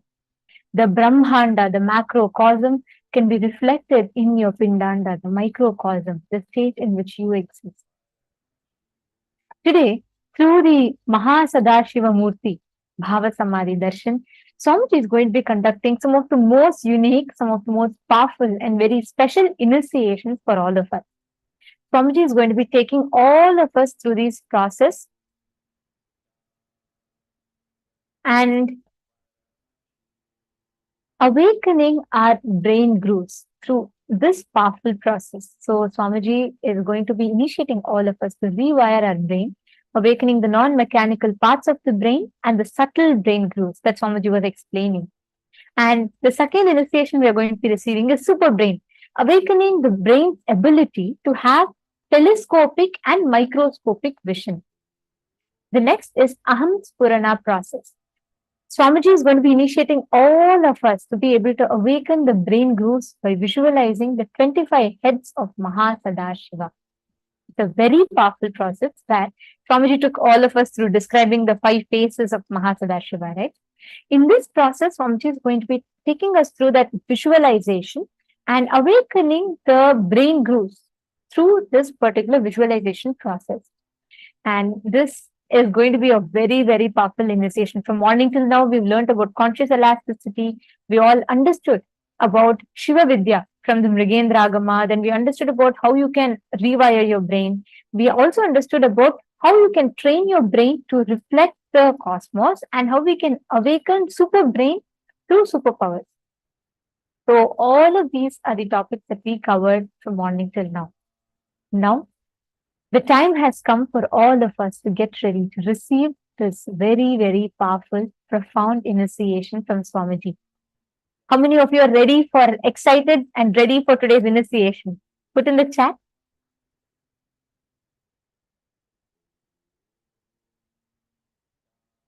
Leah Khori, you're asking how do you access these satsangs of Swamiji's, this Q&As? I know it is absolute delight and it's really such a joy to sit and listen to Swamiji's satsangs. All of these are available on SPH YouTube channel, KAILASA's SPH Nithyananda, our official YouTube channel. So you can subscribe there and you will have multiple playlists, especially Inner Awakening is a separate playlist there. And you'll also see question and answers as individual playlists available on the YouTube channel. And we will also send you this link today as a part of your homework. You would also be receiving these links so you can enjoy these satsangs. Okay, so now I see so many yes. Oh my God, all of the chat is flooded with yes. I know you're all very excited. Now it is time for us to get ready. Can I request all of you to settle down in front of the cameras? Please have your Atma Murtis behind you. Ma Kemi, it is very nice to see the beautiful little temple and the setup of your Atma Murti. It's very nice. And very nice to see you sitting in a traditional sari. Actually, we recommend every one of you, when you sit for initiation, sit in a traditional attire. That enhances your experience of the initiation even more. So you all can have your Atma Murti. Keep some offering of food. Yes, Ma Veralushi Agostina, I can see your Atma Murti as well. Yes, all of you set up, have a proper setup, keep your Atma Murtis and make sure you're visible in the camera and make sure that there's enough lighting. Check that you do not have virtual backgrounds and please get ready for the darshan.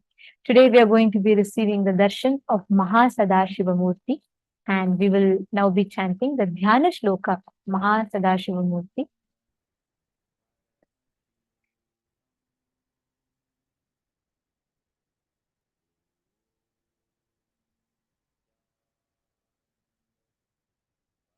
Sri Mahakailasamurti Dhyanam Shrunu Tat Brahmana Sarve Guhyat Guhyataram Param Asti Melorudhadbhage Mahan Kailasa Parvataha Sambasya Sagunasyayam Sabhaktasyendu Maulinaha Samvaso Yojananam Cha Vimshat Koti Bhirayataha औनत्यमेतद्विगुणमत्यज्ञेयं द्विजोत्तमाः नवरत्नमयं तस्य मध्ये शिखरमुत्तमम् तत्रालयो महेशस्य नानारत्नविचित्रतः प्रकार गोपुरोट्टालवलभीभिर्विराजितः तथा सिंहासने तत्र महाशम्भुः सदाशिवः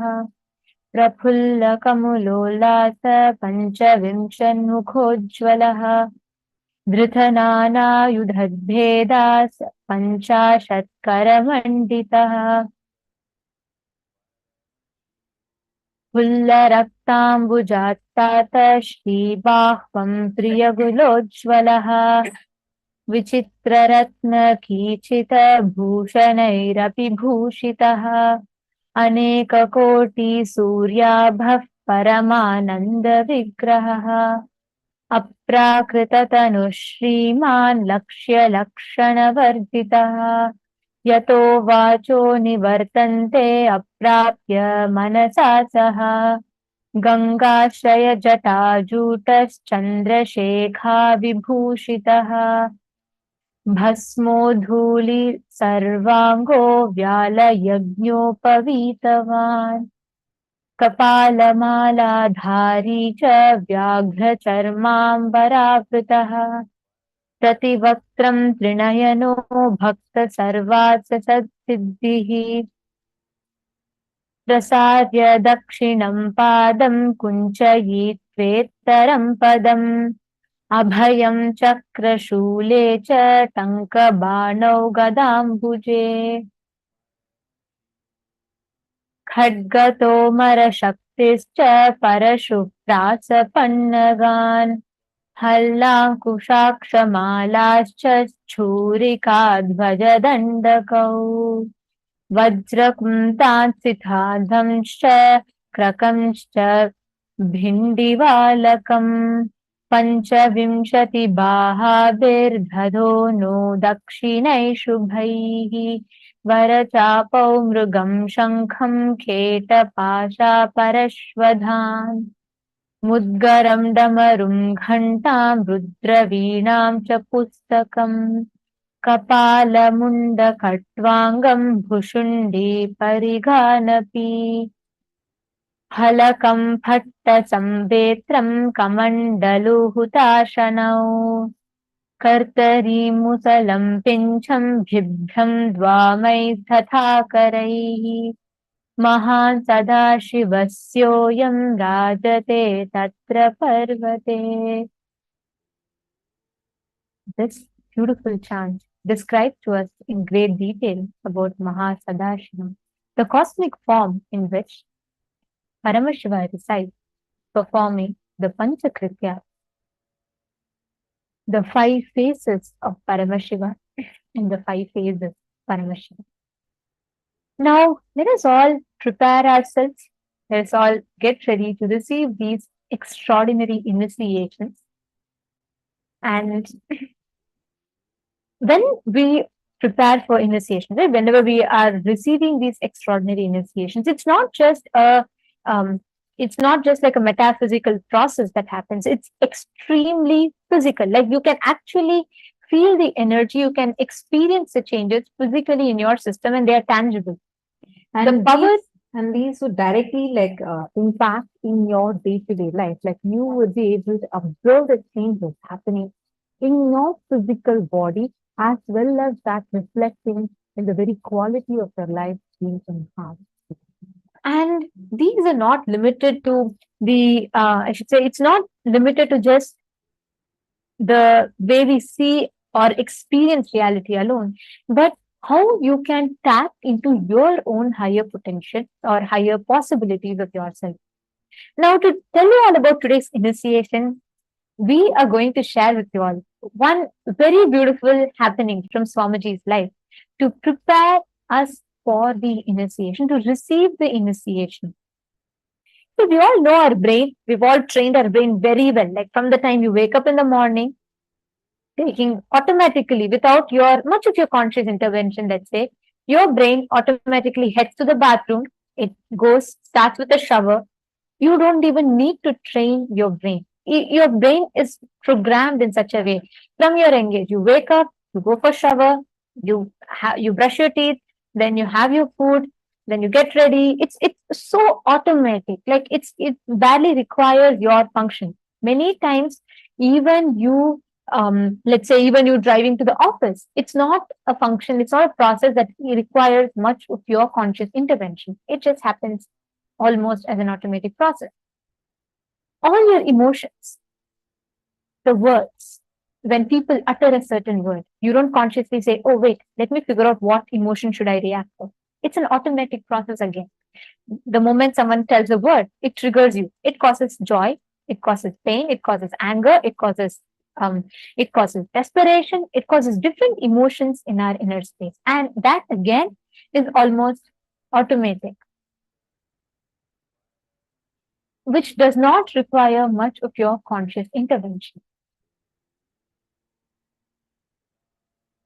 When we experience these awakenings, when we experience our brain normally with the day-to-day activities that we do, we experience our brain mostly from the mechanical parts, which are regularly active, which does not require much of your creativity, which does not require much of your energy. Actually, you all should know, we all human beings, it's scientific study which is established clearly, we human beings use our brain to the minimum. We do not use the complete capabilities of our brain. And science classifies our brain into two parts. One is the mechanical parts of our brain, and another one is the non-mechanical parts of our brain, the parts of your brain that we do not access or utilize much.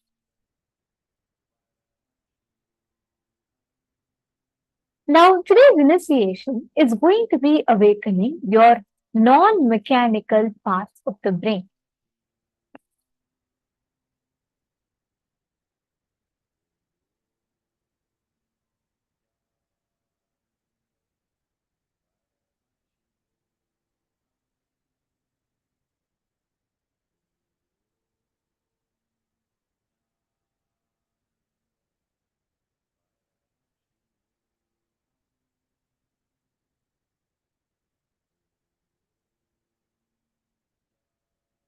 Now we are going to be understanding a bit about how our brain works. See, the way how our brain functions, whether the kind of activities that you are doing or like the patterns that you are developing, everything, all these are developed based on some cutting, based on the grooves that are there in your brain. Now, for this, we need to understand how, when we say that you're perceiving something, your brain is giving you a command, how exactly is this process happening in us? We need to understand that. Actually, there's a beautiful study called as the neuroplasticity. It's a field of science where your brain is studied, how your brain functions is studied. And the neurologists have identified that there's a very clear structure that exists within our brain, which corresponds to the kind of thought and the behavioral sense that we have. And these are decided based upon the neurons that are there in our brain. Neurons are the small nerve cells that are there in our brain, and they fire. Like, for example, right now you're blinking, you're listening, you're cognizing. All of these are happening with these tiny little nerve cells called as neurons that are there in our brain and are sending the information through electrical impulses. And these informations are sent through trillions and trillions of neurons within our brain. Now, if you see, like, for example, this particular thing that you're seeing is called as it's the zoomed in version of a single connection between one neuron to the other. And this connection is called as a synapse. We're going to just understand few basics so that we understand what we are going to be receiving in today's session. So every time an information, let's say you have to blink, your brain sends a command to your eyes to say blink. Just for that one command to be transmitted, your brain sends a signal to certain nerve cells, and each nerve cell passes the information to another in this form. So this is called as a synapse. This synapses, when multiple such synapses happen, every time your neurons fire, they create something called as a brain glue, like a channel, pathway. Which is why every time you start brushing your teeth, you are not aware of it, like first when you were a child, you started doing the process. At that time, the first few times, you might have been conscious of what you're doing. But as and when it became a regular practice, the neural pathways or the brain groups have become so strong that even unconsciously, like you just wake up half asleep and you go to the bathroom and you are able to brush, your hands automatically move. Same thing when you just get into the car, you're able to drive to the office. Only after you go and land, you realize that, oh God, I've already arrived. How is this possible? Because our brain, in those regions, those areas, it has now become so strong. Like the channels become so strong, the grooves become so strong that automatically the information gets sent without even your consciousness.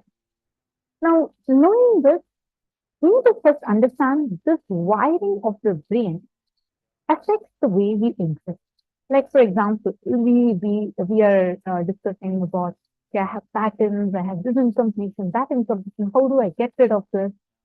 Now, all of these are sitting as those brain grooves inside of, meaning there are like this trillions of nerve connections within your brain.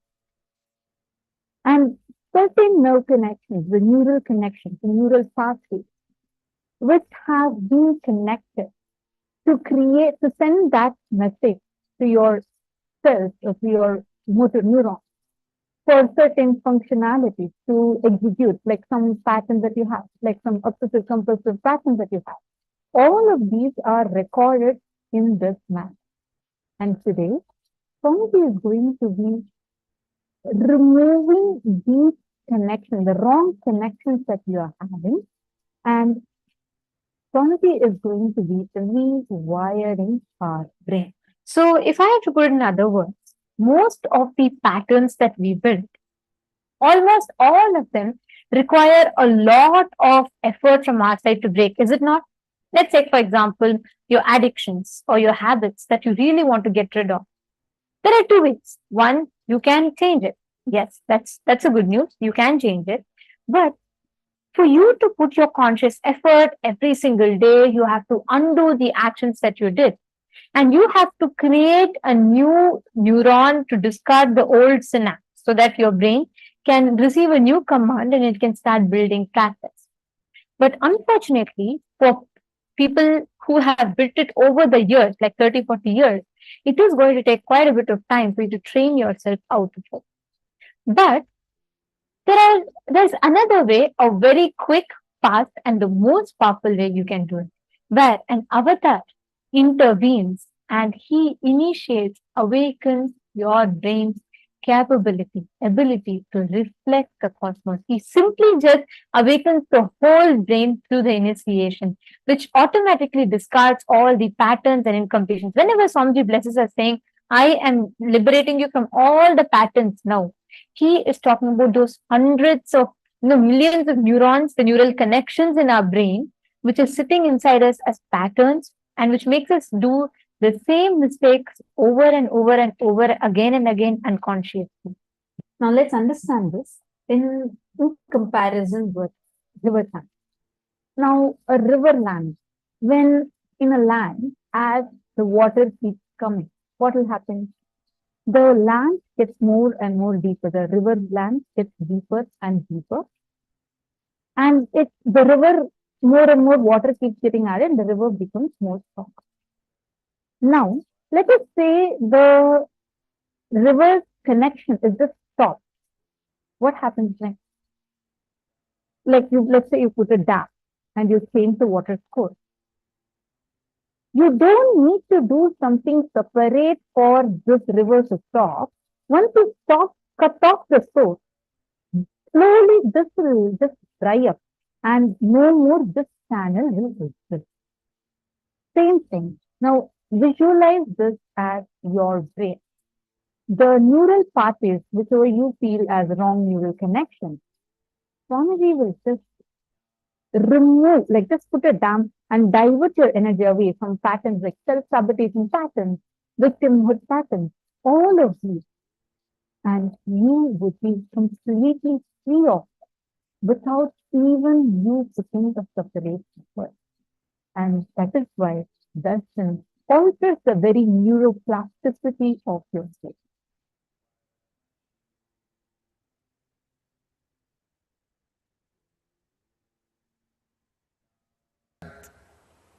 So, as neurophysiologists say, each time you react in certain way, you strengthen the power of the pathway. So each time when the river runs in that same rivulet, the rivulet becomes more deeper. So the river running in that same direction becomes more stronger, more permanent.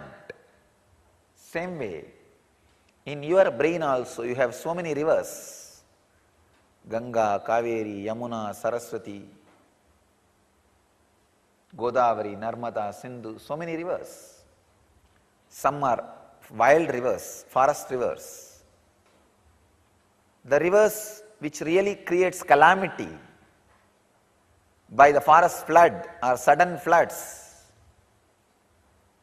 you need to make a dam and divert it in different direction. Making dam and diverting it different direction is what I call sadhana.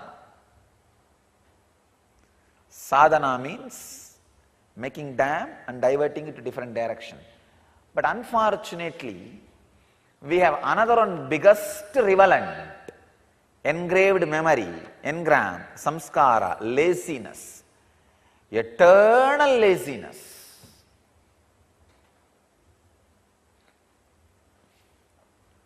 One of the biggest engram.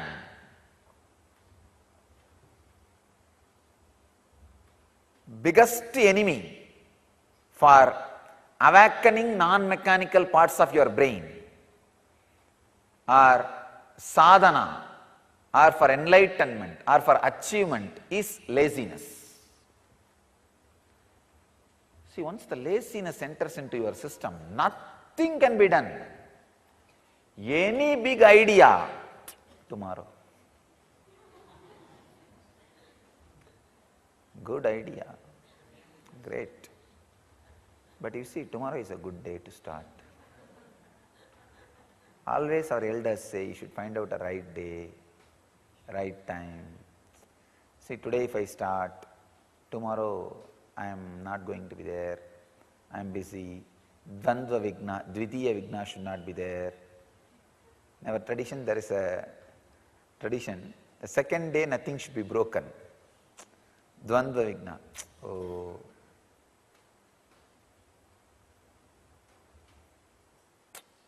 Second day it should not be broken. Dvitiya vigna. So I will start maybe day after tomorrow. Laziness is maya, nothing else. So understand, no sympathy towards laziness is a demon. So, no question of allowing laziness. The first lesson in Zen they teach is the awakening your whole system, breaking the laziness pattern. Because the whole Zen is based on silent sitting. You can very easily slip into laziness in the name of silent sitting. So the very word Zen means dhyan. Zazen means sitting. You can very easily slip into laziness in the name of silent sitting. So you can very easily slip into that laziness in the name of samadhi. No. Zen first breaks that lazy mental setup. You need to break the lazy mental setup to work on this engrams and create the new awakened lifestyle. Zen monasteries, they have a tradition. Even the master, who is the head of the monastery, will not have food if he does not work for that particular hours. They have the system of 8 hours of working. Even I created that system from the Zen only. The 8 hours physically you need to work. 8 hours mentally you need to work. Means sadhana or some other teaching, learning. See, a teacher works 8 hours mentally when he teaches. Disciples work 8 hours mentally when they learn. So 8 hours of physical work, 8 hours of mental work. Naturally the 8 hours you will rest in consciousness. There will not be any unexhausted engrams. So the sleep will be deep sleep. Only when you don't work 8 hours physically, 8 hours mentally, you will have a stressed sleep, disturbed sleep, disturbed memory, disturbed mental setup. You will not feel really as you slept. So I tell you, laziness is one of the worst engram. It is not even engram, it's almost like a breathing. That's why just yesterday I decided, anybody who leaves the ashram due to laziness engram, I have decided I will not accept them anymore back. No question of coming back. If they leave because of any other engram, maybe lust, they can go and get married and suffer in few years and come back, no problem. They will understand the lesson, it's too costly. They can come back.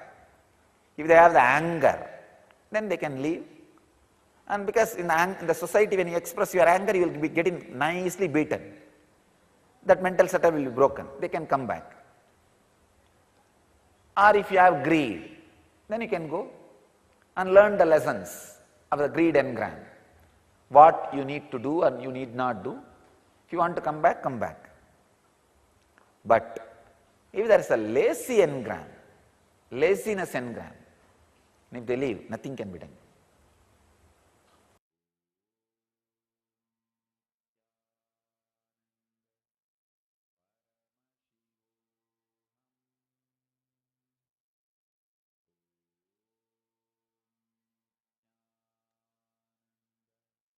What happens in our brain? All these engrams, these patterns like laziness that we have created as literally like a physical groove in our brain.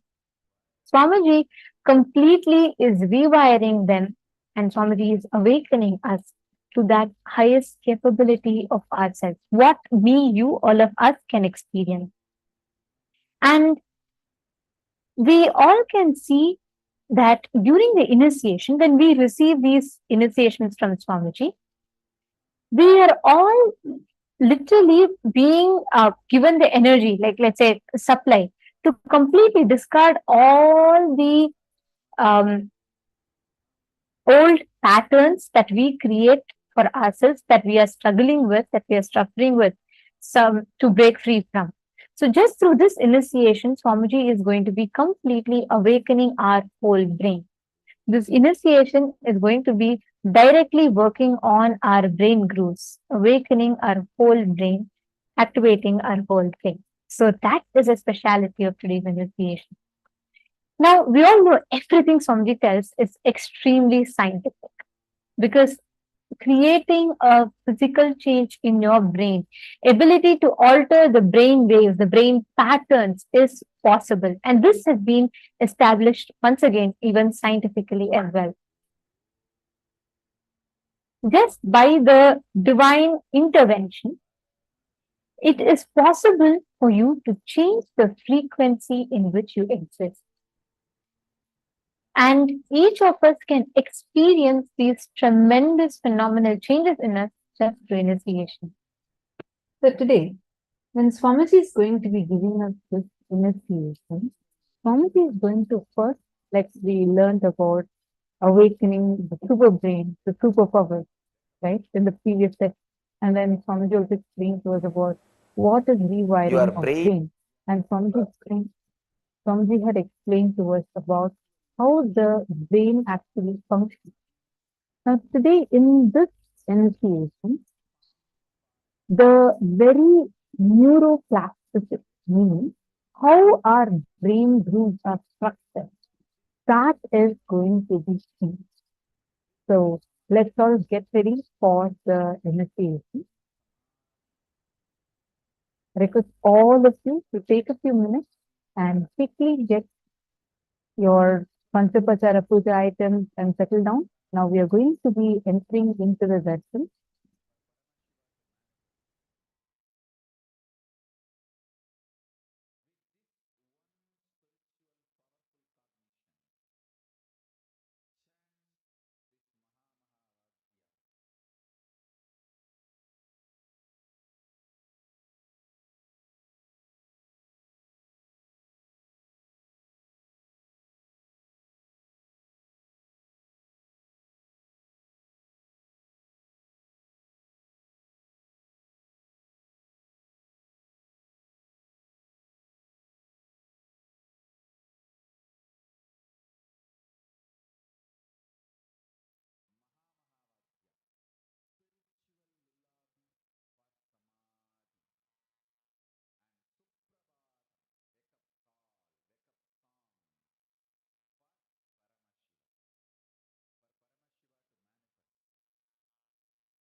Now, during the initiation, Swamiji is literally awakening our brain.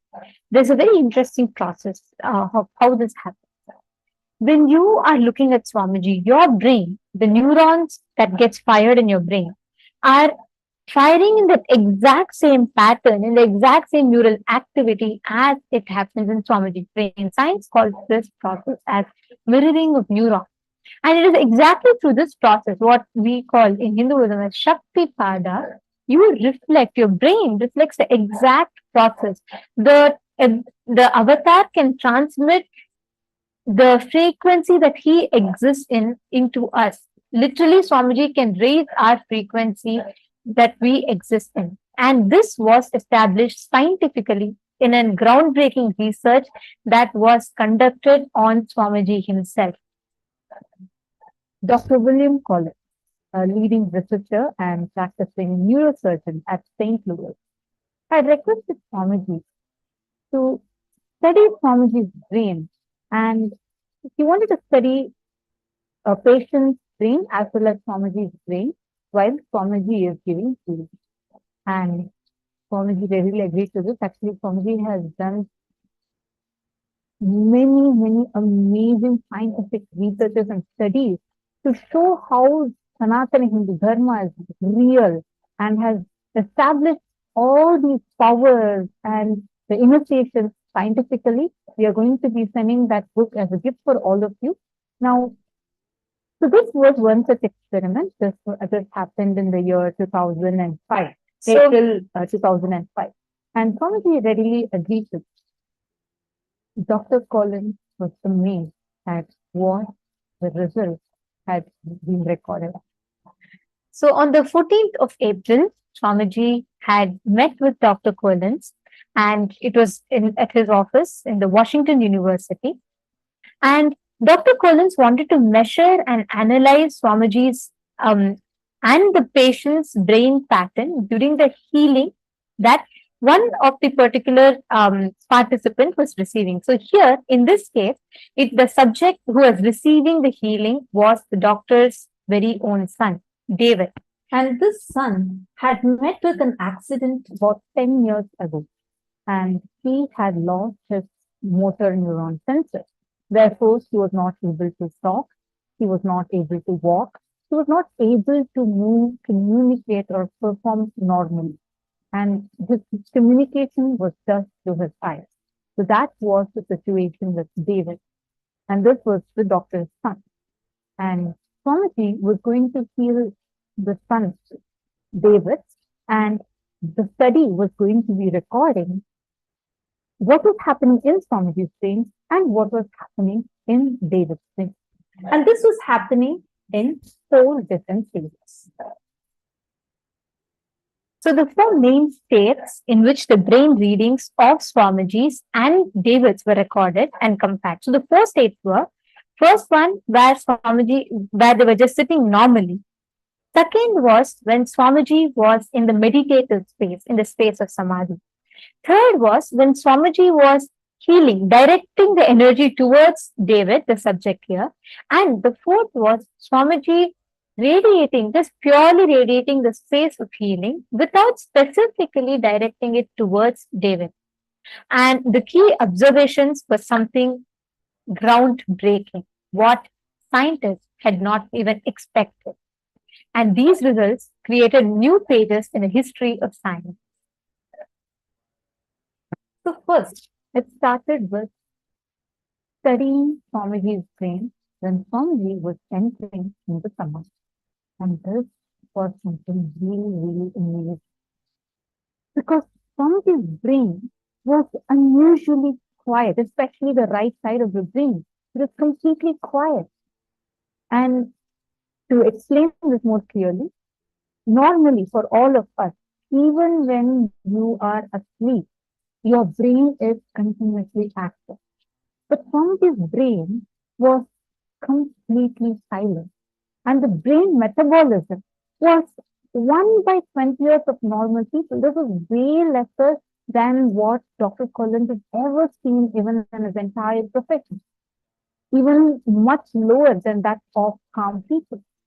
So this implies that there was an enormous conservation of energy that was happening, like oxygen and other vital chemicals that would be used by the brain was getting conserved. They were not being used because Swamiji's brain was completely silent, which means zero thought. Actually, the brain activity and the metabolism were so low, at such low levels, that Dr. Collins had changed the electrodes to more sensitive ones and even adjusted them a number of times to make sure that he was getting the readings. And despite the adjustments, the readings still showed that it was at unusually low levels, which means Swamiji's brain, even when Swamiji was just entering into the space of Samadhi, which is the normal state that Swamiji is in, Swamiji's brain already showed phenomenal results. The strength of alpha waves, which actually all of us typically, we have high alpha waves and even higher. The people who are normally stressed, they deal with, job tensions and all of that, they have high frequency alpha wave. And this was lower even than normal in Swamiji's brain, which means there was absolutely no trace of stress or anything whatsoever in Swamiji's brain. That's actually, like, as she was mentioning earlier, like Dr. Collins couldn't understand it because he has never seen like that ever in his career before. He was a leading neurologist, and he saw that even the most sensitive electrodes still recorded such low numbers, and the frequencies were something never seen before, never recorded before. And Dr. Collins remarked interestingly that he said that there's no such thing normal state, there's no such thing as normal state for Swamiji. And Swamiji replied that that was right, because even during the normal state, Swamiji is actually in Samadhi. Science could not comprehend what this was, because normally human beings are stressed, we have high frequency alpha waves because we all have to deal with so many things, and here Swamiji was. And especially at that time, Swamiji was giving satsang, darshans, traveling continuously. Swamiji was in his tours, going to the US. And at that time, he was amazed to see that there was absolutely no stress. The energy levels were used in such conservative manner in Swamiji's brain. And while Swamiji was meditating, then the next readings were taken when Swamiji entered into the state of Samadhi, when Swamiji was meditating. So at this time, the higher frequency brain waves in Swamiji increased. And this was found typically in people who meditated for 20 plus years. So if someone had spent their whole life, 20 plus years only meditating, only they will be able to tap into that higher frequency brainwaves. And Swamiji had this. The moment Swamiji entered into meditation, Swamiji's brain just glided through to the state of one of the highest frequency brain waves. And the lower frequency waves decreased even more, decreased in strength. And this was a reverse of what is normally observed in average persons, where the lower frequency waves became more prominent during meditation for people. Like if me, you, all of us sit normally for, let's say, meditating, we have the lower frequency which typically increases.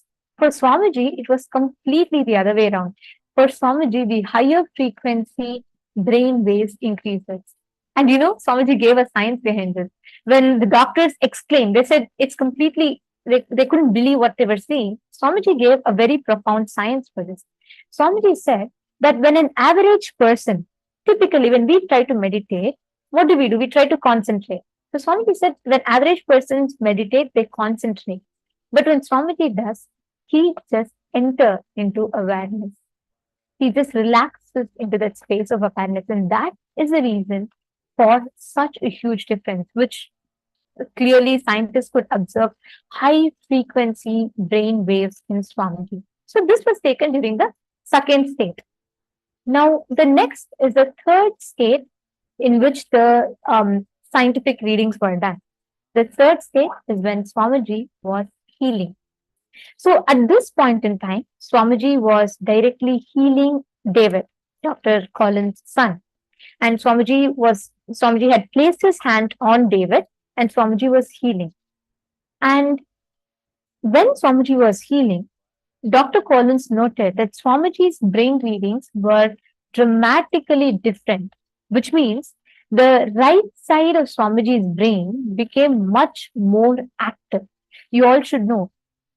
There are so many scientific researchers, all of them working into trying to see how we can activate the whole right side of the brain, because we, on our average lifespan of, let's say, about 50 to 60 years, we use right brain. The activities, the percentage of activities that we use right brain for is very, very low. It's a negligible amount because it is extremely less. And here, Swamiji's right brain was completely active.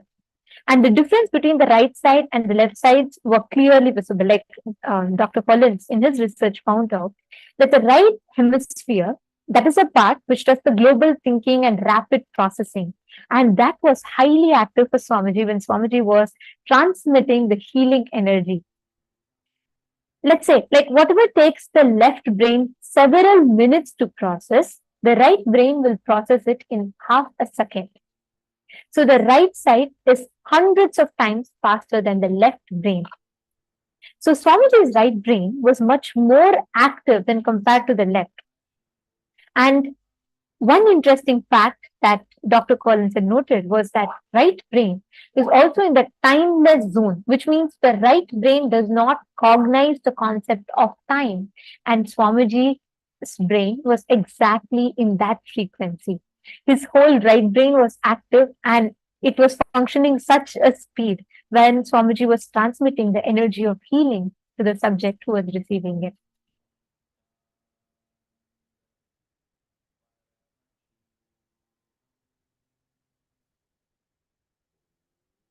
And not just that, when they compared this, like they saw the strength of the waves was so much that if someone had done that much of an activity, like Dr. Collins said, that if I had done this, I would be fatigued and I would be sleeping by the time this was over because it would have exhausted all my energy. But when they observed this in Swamiji's brain, like when Swamiji was giving the healing, of course, after giving the healing, Swamiji was only more rested and continuing to be blissful and active. And at the same time, the study was also done on David's brain. The observation was done on David's brain, where again they noticed something really phenomenal. Certain high frequencies were observed that normally people cannot produce. Understand? And that too, this situation was such that David's brain, when it is being observed, David was disabled and he was not able to do even the normal activities that we all could do. But he, in his brain, he was producing some really high frequencies. The high frequencies are generally produced when we integrate information, or Dr. Collins said, when some epiphany happens. And that's also our brain can retain that high frequency only for a second or much lesser than a second. But in David's brain, it was recorded for the entire time when Swamiji was giving healing. So it was consistent. The brain wave was the high frequency wave was continuously present in his brain. And the best part is when each of us receive initiation, this is the exact space, this is the exact frequency that our brain transcends to. When Swamiji is saying, understand when Swamiji is saying, I am literally, like many times Swamiji initiates, right? Swamiji is saying, I am infusing this energy into you now. Or Swamiji says, he's raising our frequency now. Each time, it is a physically our brain literally awakens. It experiences this high frequency process happening inside of us when we receive that energy. So what we are seeing here as, what is happening in the subject's brain here in David's brain, that is the exact similar process that happens to us. And like we quoted Dr. Collins saying, these happen only for a very short period of time, typically for normal human beings. And that also when an epiphany happens. But here, for all of us, we experience it for such a prolonged period of time. And in David's brain, not only were these waves being produced, but they were maintained during the entire healing session. Actually, Dr. Collins commented saying, the world is not going to believe this.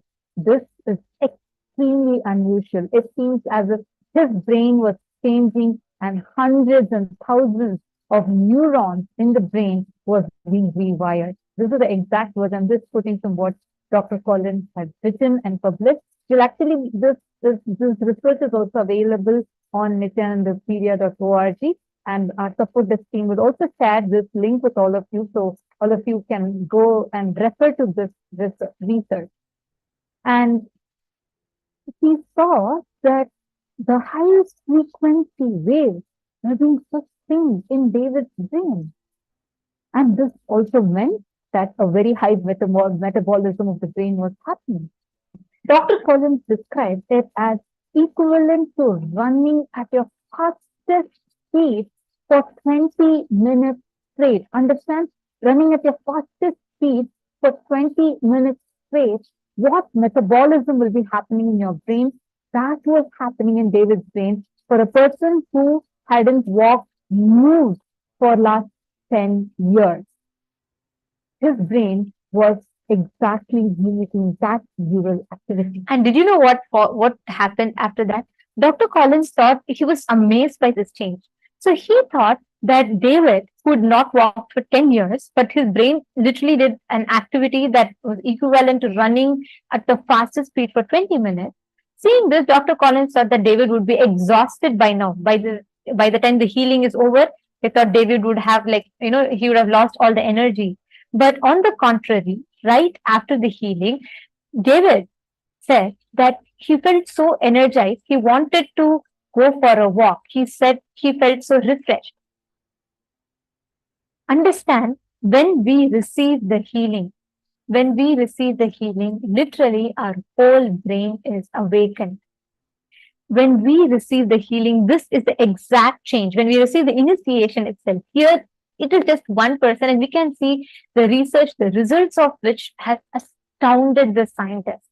And this is the exact experience that we are going to be receiving through the initiation. Swamiji is literally going to be rewiring our brain, awakening our brain grooves, making us experience the highest frequency.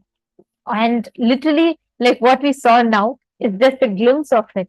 We are going to be experiencing this exact same state. So get ready to awaken your whole brain.